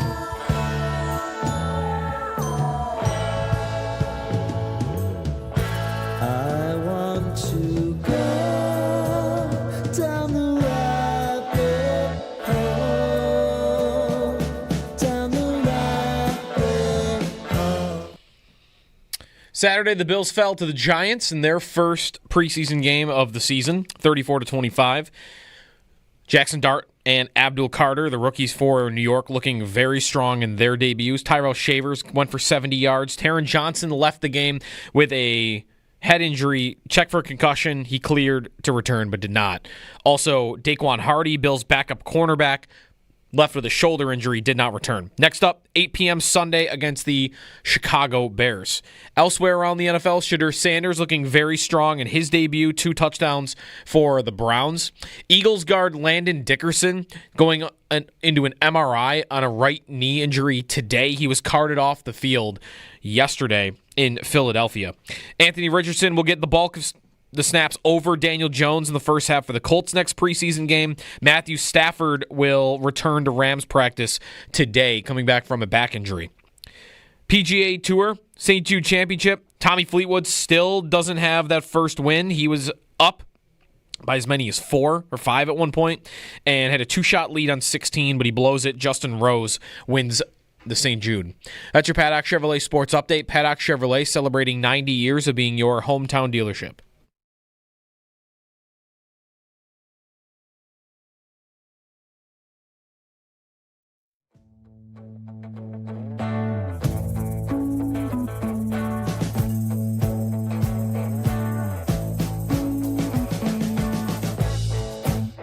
All right, good morning. So this song is called Roller Coaster, and this is now the YouTube stream background kind of hold music. Yeah, just fill in the gaps, in between rewind clips, coming in and out of breaks. We'll get just a little something. All right, let me hear a little more of this. This is pretty good. What's wrong with this? I don't think there's anything wrong with this. A lot of people hate it, apparently. They hate it. It's no comfort windows and doors banger song, but it's all right. Can we get? It's functional. We need the comfort windows and doors song. We need an album from that group. That's a banger. An album, the whole album. I want the whole album. Maybe we could just make a best of WGR during the break. Jingles? During the break album. This is fine. This would be on the album. Yeah. During the break. There's lyrics that are not being played, obviously. Oh, yeah? We're on the radio. What's the song about? Oh, a roller coaster, I think. Yeah? I hope so. Yeah, you got to. G's the real expert on this. We should bring G in for some. So G is in your seat during the afternoon show. Correct. G's the afternoon producer for Chopin Bulldog. Does the YouTube chat have a favorite, you versus G? Is there a rivalry there, a friendly rivalry? Friendly competition? I know Coach definitely likes G more than me because I've handed Coach a few more timeouts than G has. Oh, there we go. Yeah, that's right. So you can hand out timeouts, huh? So that's there. I don't know, the chat, maybe we'll have to ask them that one day and see. Put a poll up, G or Owen as your favorite producer. I like that we have a friendly, nice working relationship with the YouTube stream comments, and I just want to fast forward to when we get to the first Bills loss and see what it looks like in there. Ooh, baby. Yeah. That's going to be a tough one. Week one, if that happens. Even a win. I just want to see what it's going to look like in there. I wasn't here after the Chiefs game. Only imagine. Oh, I came in and did the post-game stream. Yeah. That was tough in there. Especially one of these losses that they have, which is most of their losses, which are just crushing. How did this happen? They're all. We've done this exercise before.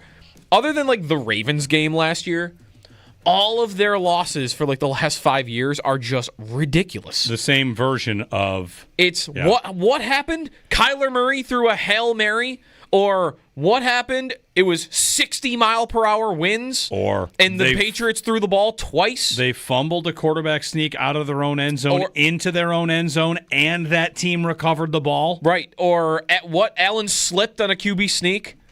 Really? That's how we lost? Looking back, have we had enough bad tush pushes to say maybe don't do it? We're looking at a couple of them now. Lost a game in Tennessee. Listen. Fumbled into your own end zone. Didn't get it done twice in the championship game. Let me ask this. Would it be different, the tush push, if the Miami game 2 years ago, so the season ends last year, but in part because there was a QB sneak at the end that everyone thinks Josh got, but he got stopped a couple of times by the Chiefs going left. They go left every time. 2 years ago, for the division on the road at the end, it's 4th and inches, QB sneak to put the game on ice, and the Bills didn't get it against Miami. Dolphins got the ball back. What if they had driven down the field and scored and won the division? Would we be done with it? Would we be shouting from the rooftops enough 2 years in a row? You've cost yourselves by trying to QB sneak because it's your best play, but everyone knows you're going left. Yeah. Some variety, please. Well, they go right. Well, they go left because that's Allen. He wants his right foot behind him to push off his right foot. Okay, but now everybody knows that. I know. Right? So learn how to do it with your left or call a different play. Because in these big moments, 2 years in a row, you got stopped. And if you want to go 3 years in a row, there's a night game against Tennessee where you got stopped. So it's a great play by percentage. How about the Ram game last year? The Ram game, they cost themselves 50 seconds on the clock because Josh doesn't get in a QB sneak at the goal line. Right, that's right. They lose that football game last year because of the sneak. It's tough, though, because it's also like 98% effective. Well, but I've got a couple of these big moments, big games that have been lost because... Well, the Dolphins game they didn't lose, but games that were lost or could have been lost because they didn't get in. How about the Viking game? That's a QB sneak where he fumbles into his own end zone. That's right. These are some pretty big problems. If you had a kicker miss that many kicks, you would get rid of that kicker. You would. I mean, look at some of the stupid losses, though, that they've had. Urban Meyer. How about the game they lose in Miami where it's 10,000 degrees? Yeah. They didn't lose that. No one really feels like they really lost that day. The sun burnt them out completely. Pittsburgh wins a game on a blocked punt. Just like they're all dumb. Yeah. All their losses are dumb except for the Ravens. The one Ravens loss. Yeah. And that had a trick play that everyone says like without that they might have been back in the game. Every time I'm reminded that trick play. I guess what you're saying is that trick play robbed us from whatever the dumb ending was gonna be. Yeah, that's right. All right. I like that. 8030550. I mean, 13 seconds is one of those too, of course, obviously. Sure. It's probably the top of the list for those. The Houston playoff game, it's kind of a dumb loss, right? Mm-hmm. The ref thing at halftime, Allen throwing to DeMarco, lateraling a ball. How about the fact that that's a failed QB sneak by Houston? Remembering that game, the Bills, Allen takes a sack for like 40 yards back. We think the game is over. The Bills' defense stops Watson on 4th and 1, and then Allen drives down the field to kick a field goal to force overtime. All these games are just ridiculous that they lose. Do you want Seth Walder's prediction for the future of the Bills real quickly? He's just posted at ESPN.com. NFL future power rankings. Future as in like more than this year? Projections for all 32 teams long term. Okay. For the next 3 seasons. Okay. They should still be number 1, 2, or 3. They are not number 1, 2, or 3. Okay. Does that mean, is Baltimore 1, 2, or 3? Baltimore is number 2. Is he going to put like Washington up there because of Daniels? No, Washington is number. I'm still scrolling here. I'm working 10. Wow. Because their overall here are the categories: overall roster minus quarterback, coaching, front office. Those are your 4 future. Where are you? The future of the franchise, the next 3-year power ranking. ESPN Seth Walder. Philadelphia 1. Kansas City 3. So the Bills are 4th? 4th. Okay. Yeah. They are 4th. And what he writes is quarterback, they're ranked number 2. Behind someone that shouldn't be ranked there anymore, but it's fine. Uh-huh. Overall roster minus quarterback, they're ranked 6th. Okay. I mean, that's better than maybe the reputation even is. Coaching. It's good. Coaching. They're ranked 8th. Okay, I don't think that's that insulting. It's probably close. Front office. They are ranked 9th. That's the lowest ranking? That's the lowest of the 4, is front office. Okay. And Walder writes, bold prediction, the Bills will win the Super Bowl. The 2025 and 26 postseasons will disappoint, but thanks to a bit of a youth movement and a stalwart offensive line, Buffalo will finally get over the top and win it all in 2027. So that the prediction is they win it in 3 years. You going to make it? I might. I think my anxiety level on whether they win it or not by that season it's going to be stressful. Really high. Because Josh is going to be 32? In 2027 32 years old.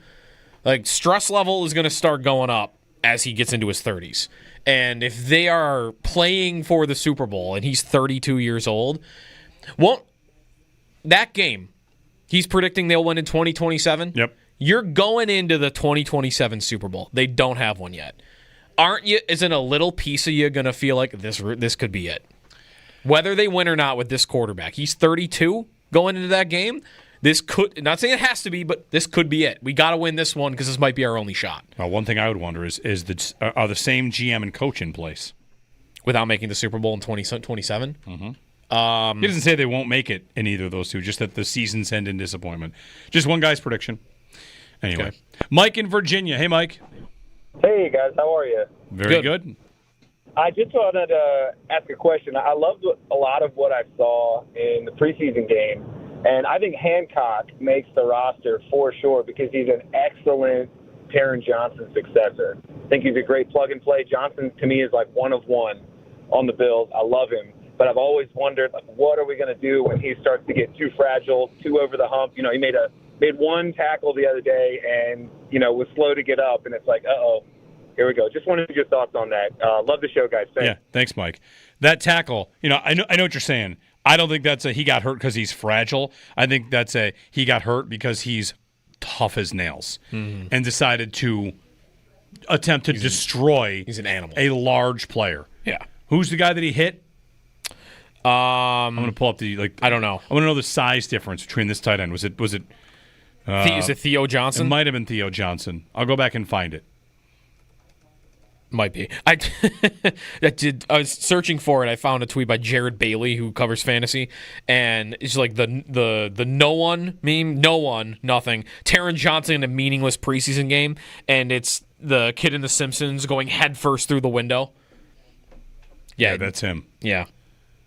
That's him in the preseason for sure. I don't know who it was. It was probably Theo Johnson.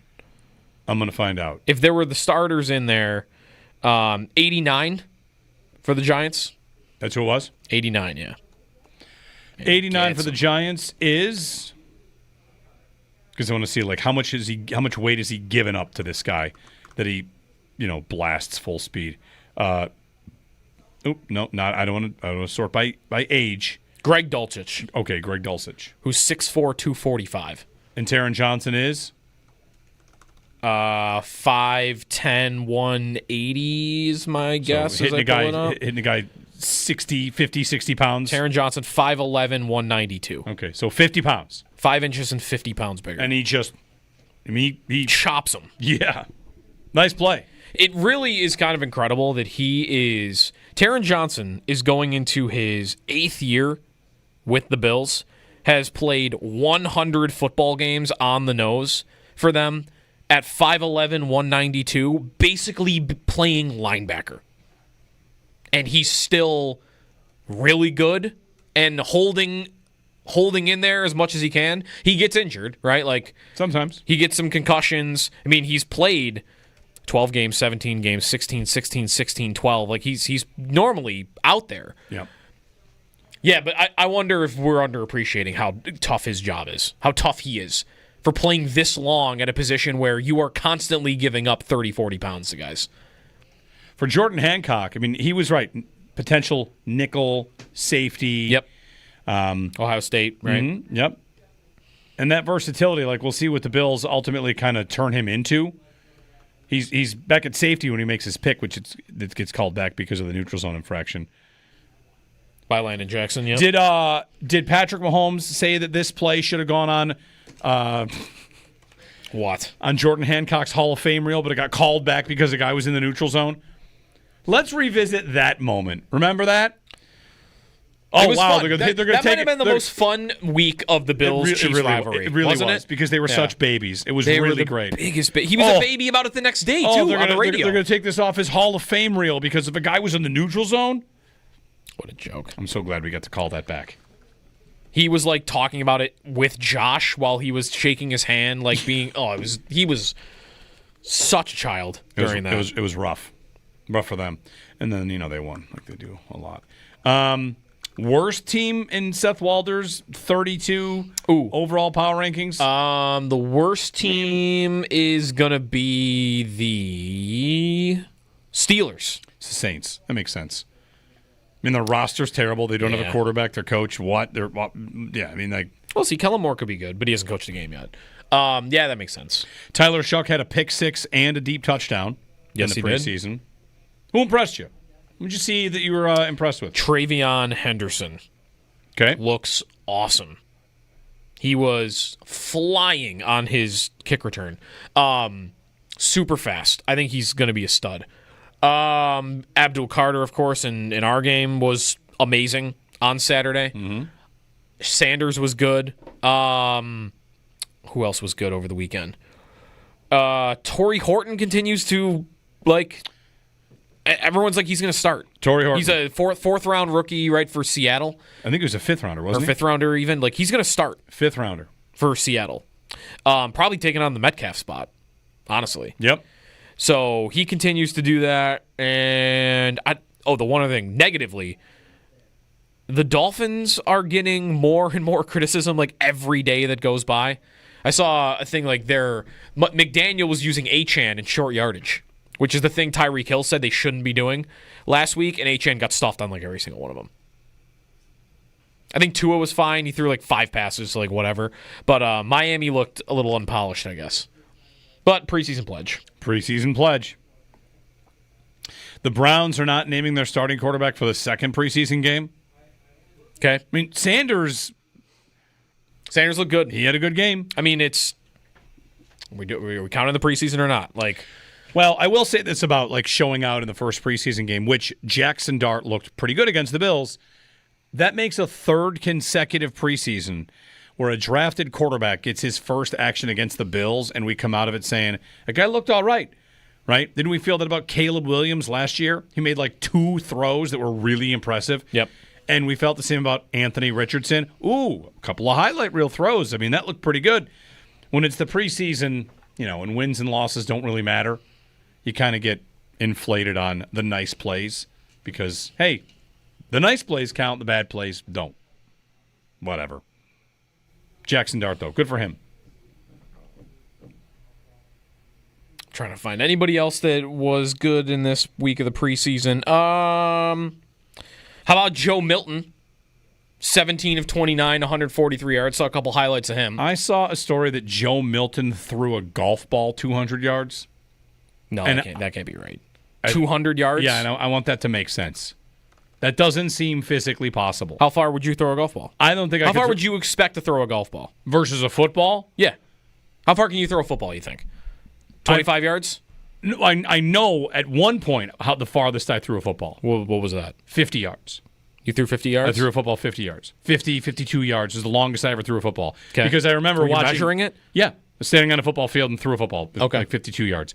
And I remember watching one of those quarterback competitions when Mark Bulger topped out at 52. I was like, dude, I can throw 52. Yeah. Again. I got it. The Milton, it was from PFT. Milton threw a golf ball 200 yards. Yeah.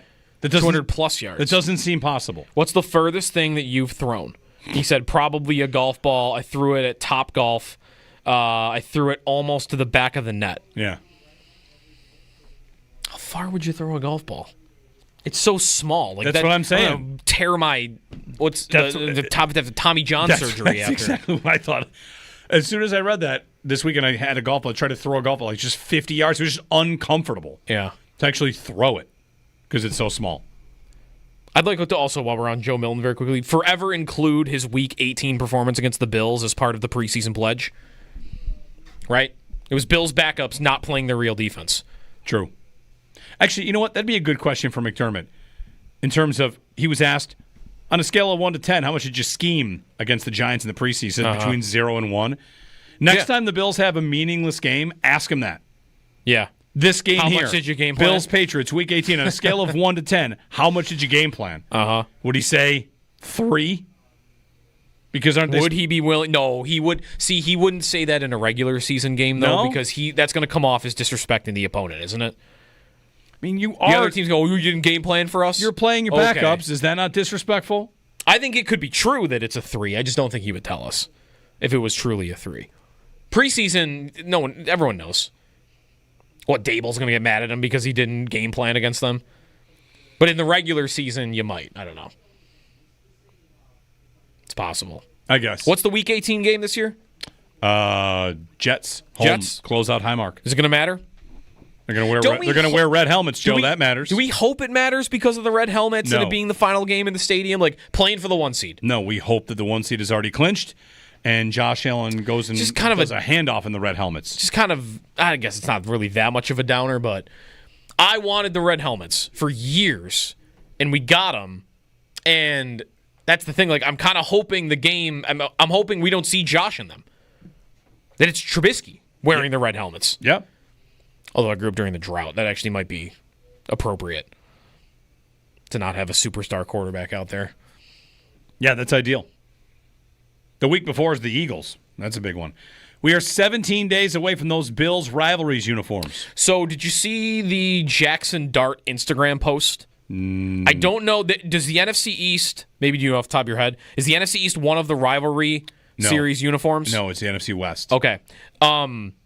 Jackson Dart might have leaked on his own Instagram what the Giants are going to be wearing this year. He leaked a fuzzy photo, like when you're moving the camera and you take the picture, and it's the Giants going back to their red alternates. Okay. Red tops, white bottoms. I think Eli maybe wore those for like a year. Yeah. Giants fans are not happy about it from what I saw. Jeez. They hate those uniforms. Here's a Michael Strahan wearing them back in the day. Like, yeah. They're not great. Yeah. They're just red. There's nothing else to them. I don't know if that's the rivalry series, though. No, it's not. It's the AFC East and the NFC West. Okay. Yep. We know the eight teams involved. Yep.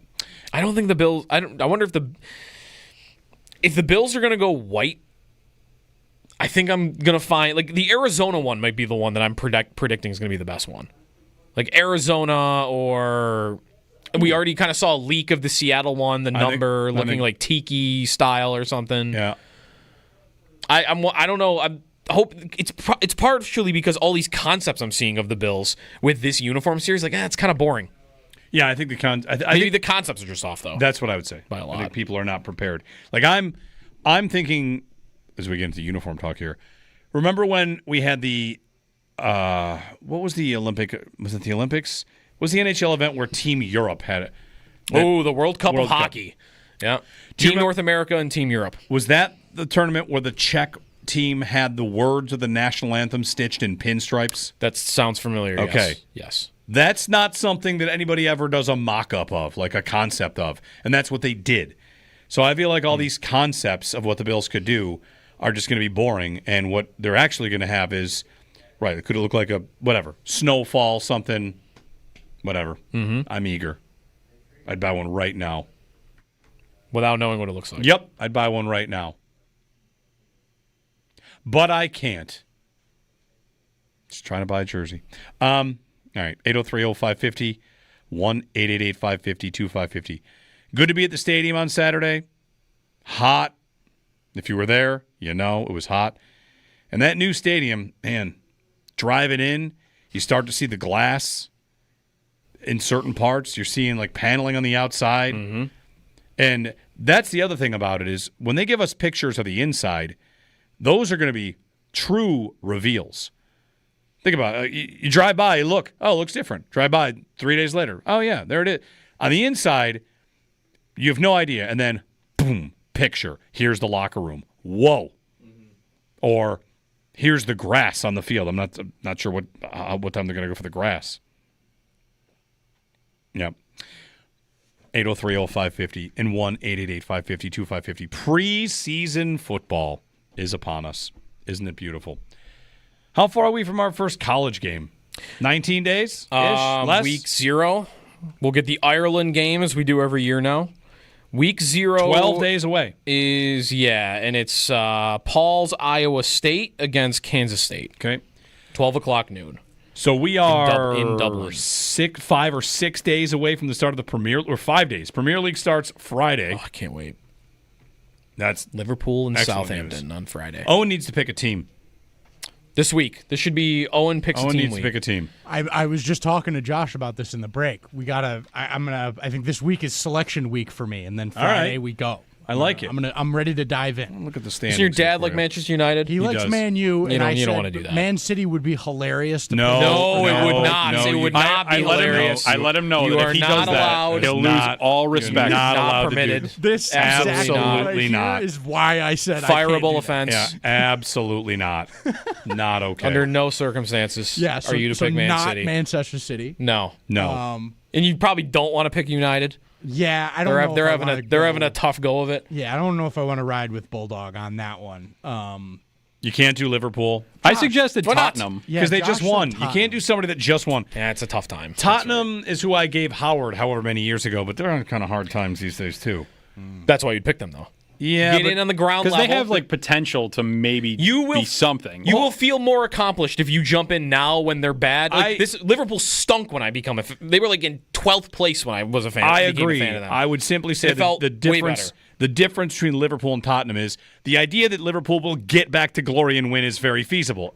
How feasible is that for Tottenham? They should do it. I understand they're one of like the big. I get it. They're one of the big six. They are. This is. They also have very now convincing. won. They've won any trophies That's what I mean. for like 70 years. Right. But they will win it. They should.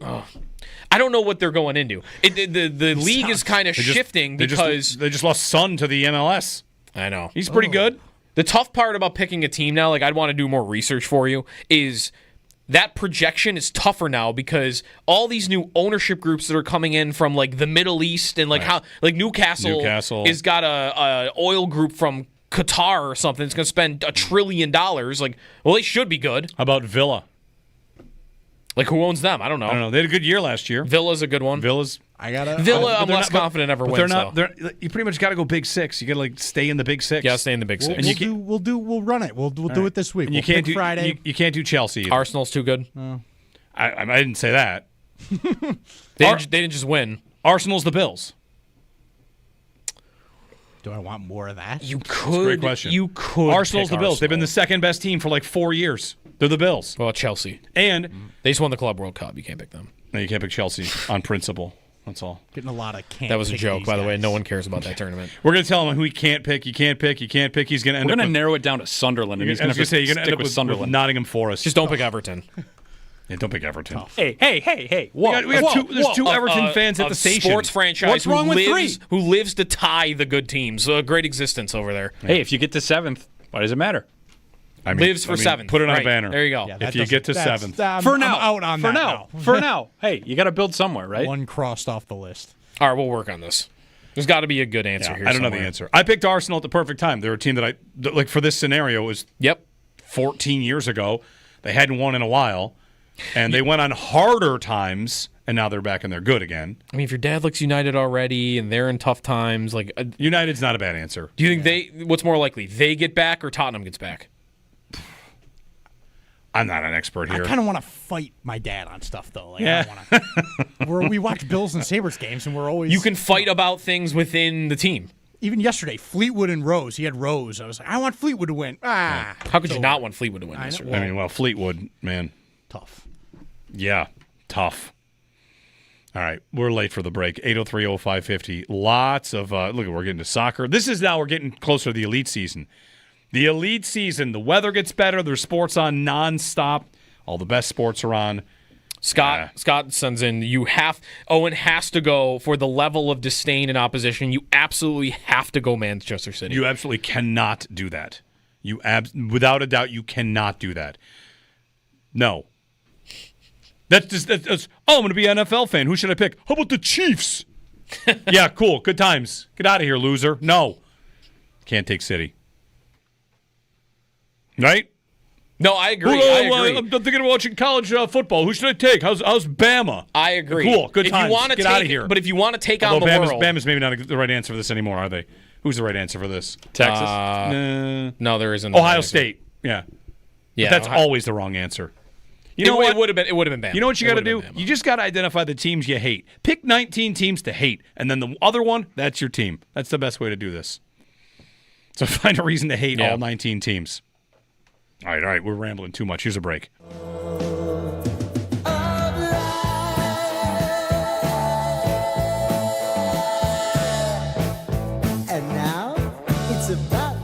to leave.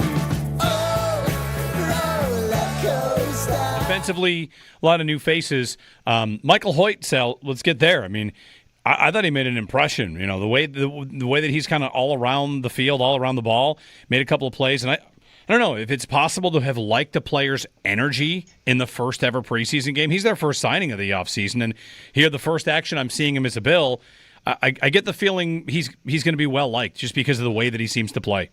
Oh, yeah. And, I think Sean McDermott loves to see that energy, too. No doubt. He talks about it a lot. Talks about bringing the energy and having the energy when you play football. And he loves, guys like that. And I think he's going to be a fan favorite, excuse me, once he steps on the field. After his suspension, is up in six games. The only question about Michael Hoyt is how they're going to deploy him. And we're going to have to – we don't know that from watching one game. In this game, it's like, okay, he's on the field. He's making his presence felt. When it's game number 9 or 10 and you're like, oh, now he's lined up on left end. Now he's lined up at linebacker. He's standing up. He's got his hand on the ground. Oh, they're standing him up inside in the interior. Like, what are they doing with him? That's the question about Michael Hoyt. Michael Hoyt can play football. He's a football player. Much like Joe Andreessen, he's just a football player. This guy brings energy. He knows how to play defense. He understands the game. Literally, this is going to be about X's and O's when it comes down to Michael Hoyt and how Bobby Babich and Sean McDermott decide to use him and what impact he can make. Tyrell Shavers' story continues, I think. And now I think he's forcing an interesting conversation at receiver because Curtis Samuel still can't get out there. Are we going to do the thing where we talk about receiver? He's one of the first three guys I'm thinking about from Saturday. Do people want to talk about receiver? Sure. I'm ready for it. Sure they do. I have a question. I think people want to see him make the team, right? I have a question about that. Mm-hmm. For the Bills, who makes that final call? Shavers or Elijah Moore? Samuel. No, it's Samuel. Samuel? It's Curtis Samuel. They're going to dunk that contract? Yes. You think? Well, no, I don't think they will. That's what if Shavers is making the team. That's he's making over Samuel. Yeah. Now they could IR him designated to return. Sure. With a hamstring injury if they needed to. He has not played at all this preseason. He missed all of camp. Yeah. He dressed for this game but didn't play, which looks like the Bills wanted to dress players that didn't play. I mean, right? James Cook dressed and didn't play. He was in the warm-up. Yep. McDermott said he spoke to Cook about doing that. Let's have a conversation about it then. Who goes? Shavers, Moore, or Samuel?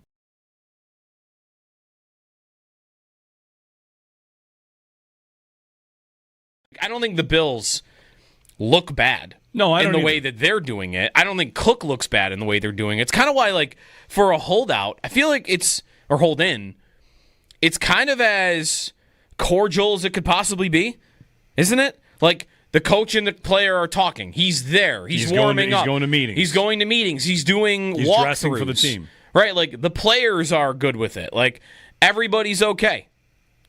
I guess, except Cook wants to be paid. That's the part of it that hasn't happened.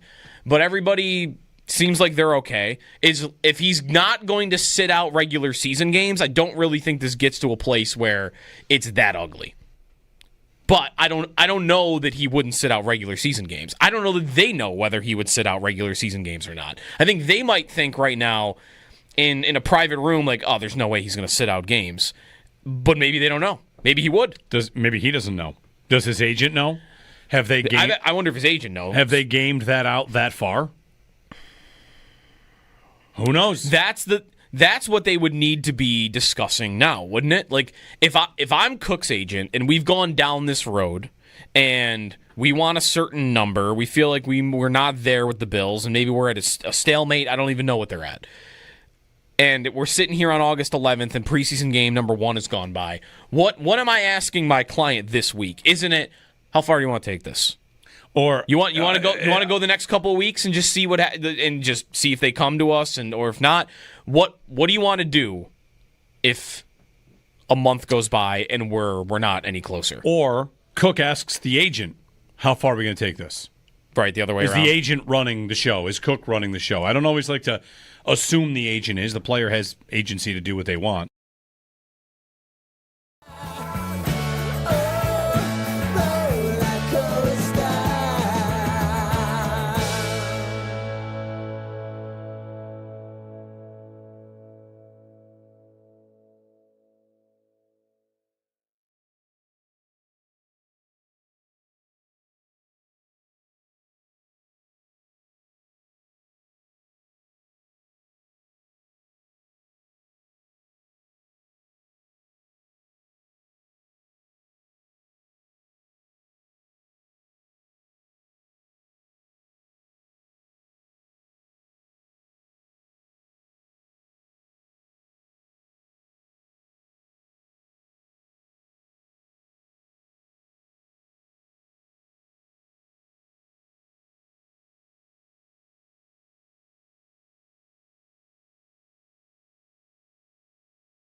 And this ball's coming out. There's your speed depth. There he goes. Oh, there he goes. It's already a new season. Oh my God, the number 2 draft pick. And this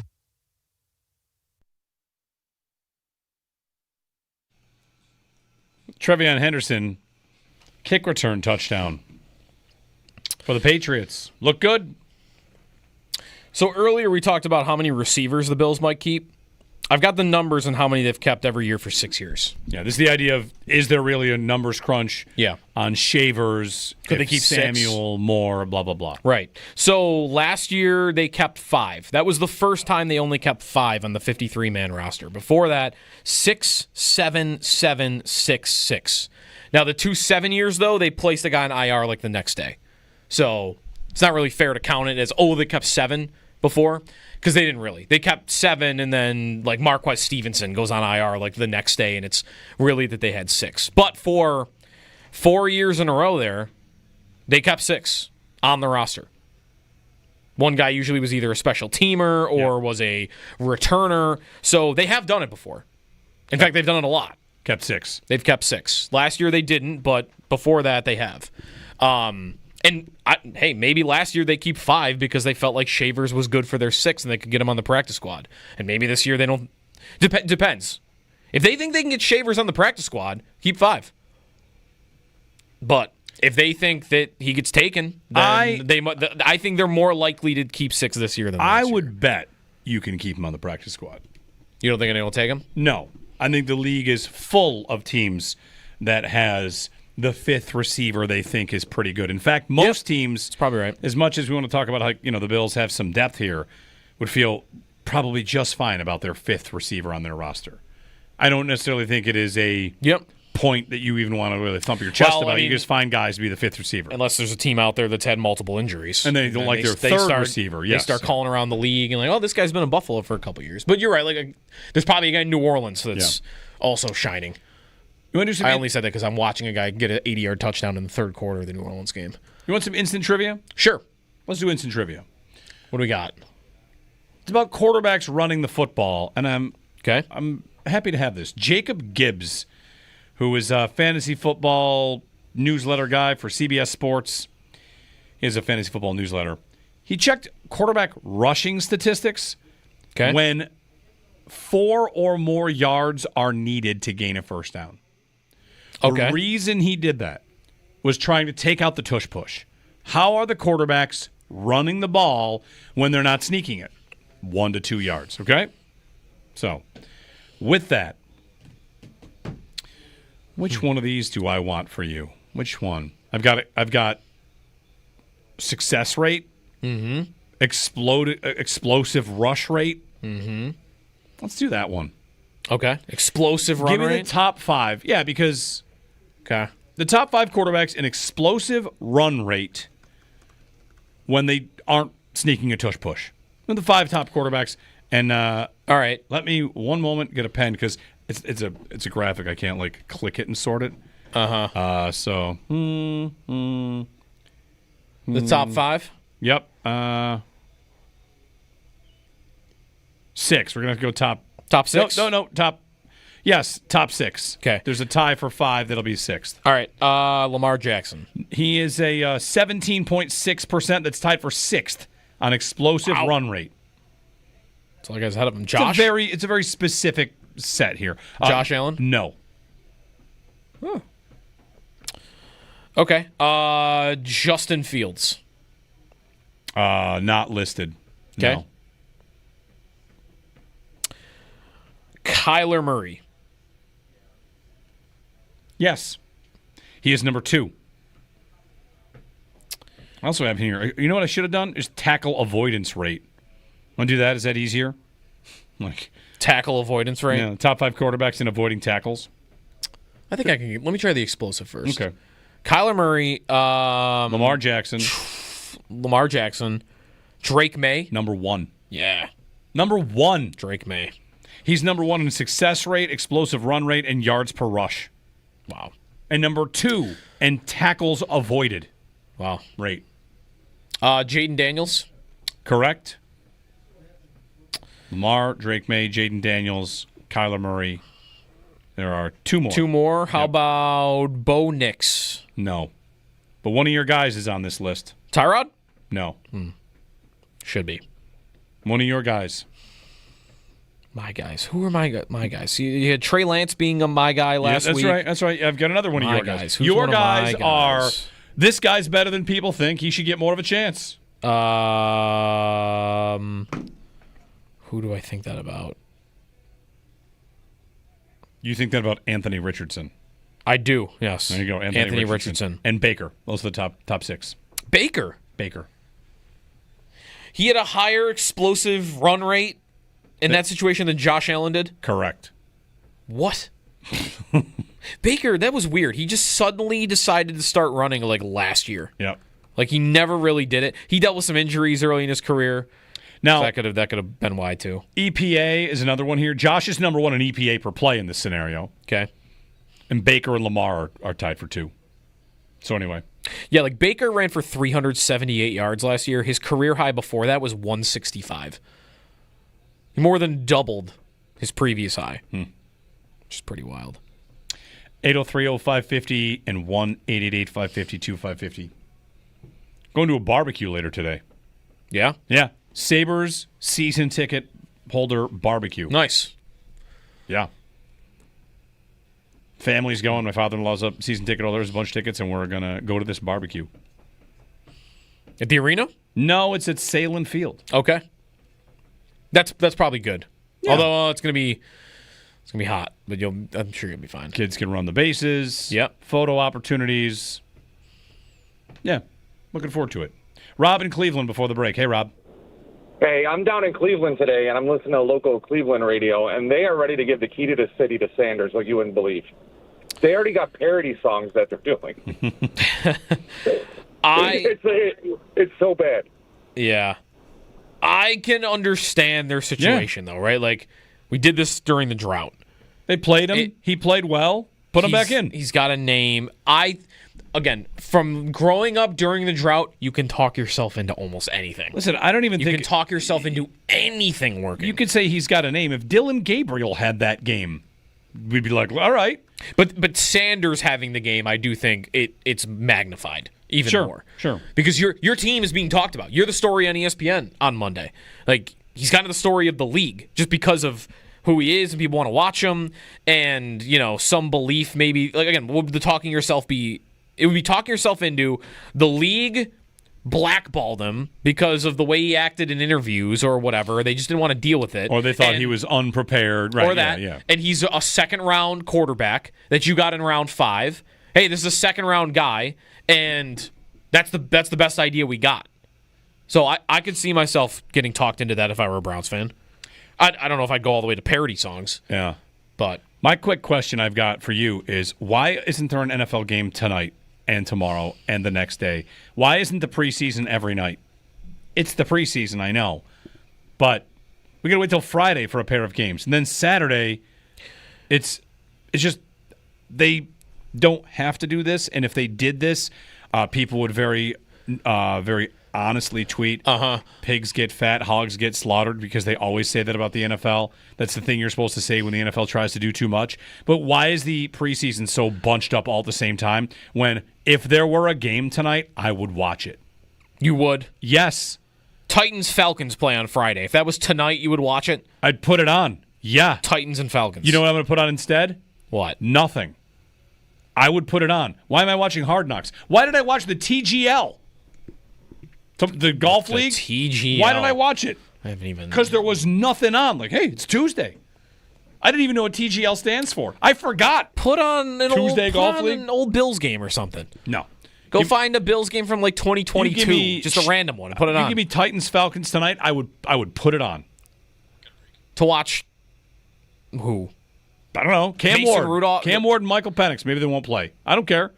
To watch your boy Tim Boyle, another one of your guys. Yo, Did you see Tim Boyle's stat line? Hold on. When we return, enough of Tim Boyle. Extendo Sports, Tim Boyle is he's the GOAT. He's the GOAT. He's the WOAT. He might be. He's the woat. He's the GOAT at being bad, and he's undefeated. He's the GOAT at being bad. His stat line from his I hope that preseason makes game. it onto his Pro Football Reference page. Yeah. The GOAT at being bad. He's the bad GOAT. 803-0550. All right. Lou, if you can give us a few minutes when you get back, I want to hear your answer. He has thought on the Premier League conversation. Maybe he's going to give Owen a team.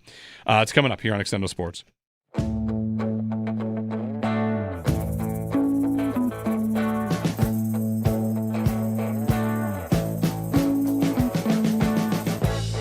We've been living in sin so long, all the fields are gone. Fella stopped me on the street last night, said everything's alright. Roller coaster, make it through the day, I'm right. It seems your meal ticket is gone, but life goes on. I could never imagine something better. Yeah, right. Now you're cooking on high heat in the middle of the street. Roller coaster, take me to a better time. Let's go. All sing your high line with the roller coaster of life. Yeah. It's time to all choose your timeline on the roller coaster of life.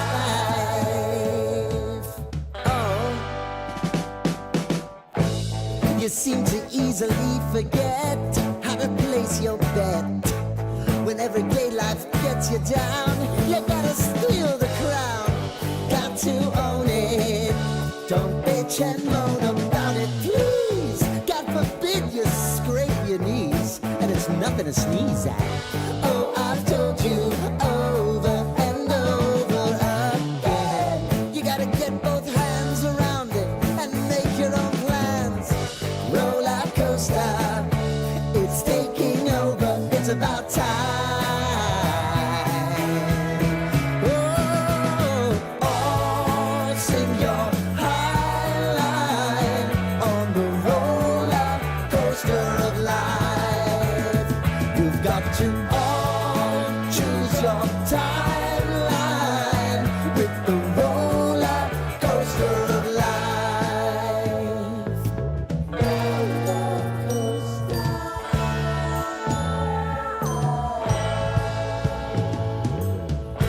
I want to go down the rabbit hole, down the rabbit hole.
All right, Tim Boyle. Yeah, Tim Boyle. Tim Boyle, who his mere existence in the NFL amazes me every single year. As he should amaze everyone. It should, because at UConn in college, of course, Tim Boyle had a career of 3 seasons where he had 1 touchdown pass and 13 interceptions. In college. In college. At UConn. Yeah. Made the NFL. No idea how. He's still here. However many years later. 6-7 years later. And in the preseason this weekend, Tim Boyle went 4 for 13, 24 yards, 2 interceptions, a .6 passer rating for the Tennessee Titans. The same Tennessee Titans that you just said, if that was on tonight, you would watch. Yeah. Although maybe you would just want to see how bad Tim Boyle is. Do you want to know his career earnings per Spot Track? Oh, it's got to be unbelievable. Go ahead. How He's many? made $8.2 million. Listen, good for him, I guess. Hilariously bad at being quarterback. Is he not the peak example of backup quarterback in the National Football League is just be friends with the starter? It must be. Help the starter. That's it. You are the starting quarterback's assistant. That's the job. This guy is not an NFL quarterback, never has been, and he's been in the league for 7 years. Now, you might wonder if he could make like the UFL. His NFL stats, by the way, 5 touchdowns, 13 interceptions. So he's gotten better in the pros. He's trending up. He's trending up. He's trending up. Yep. That's it for us. We're back tomorrow. The Northtown Automotive Extra Point Show is coming up.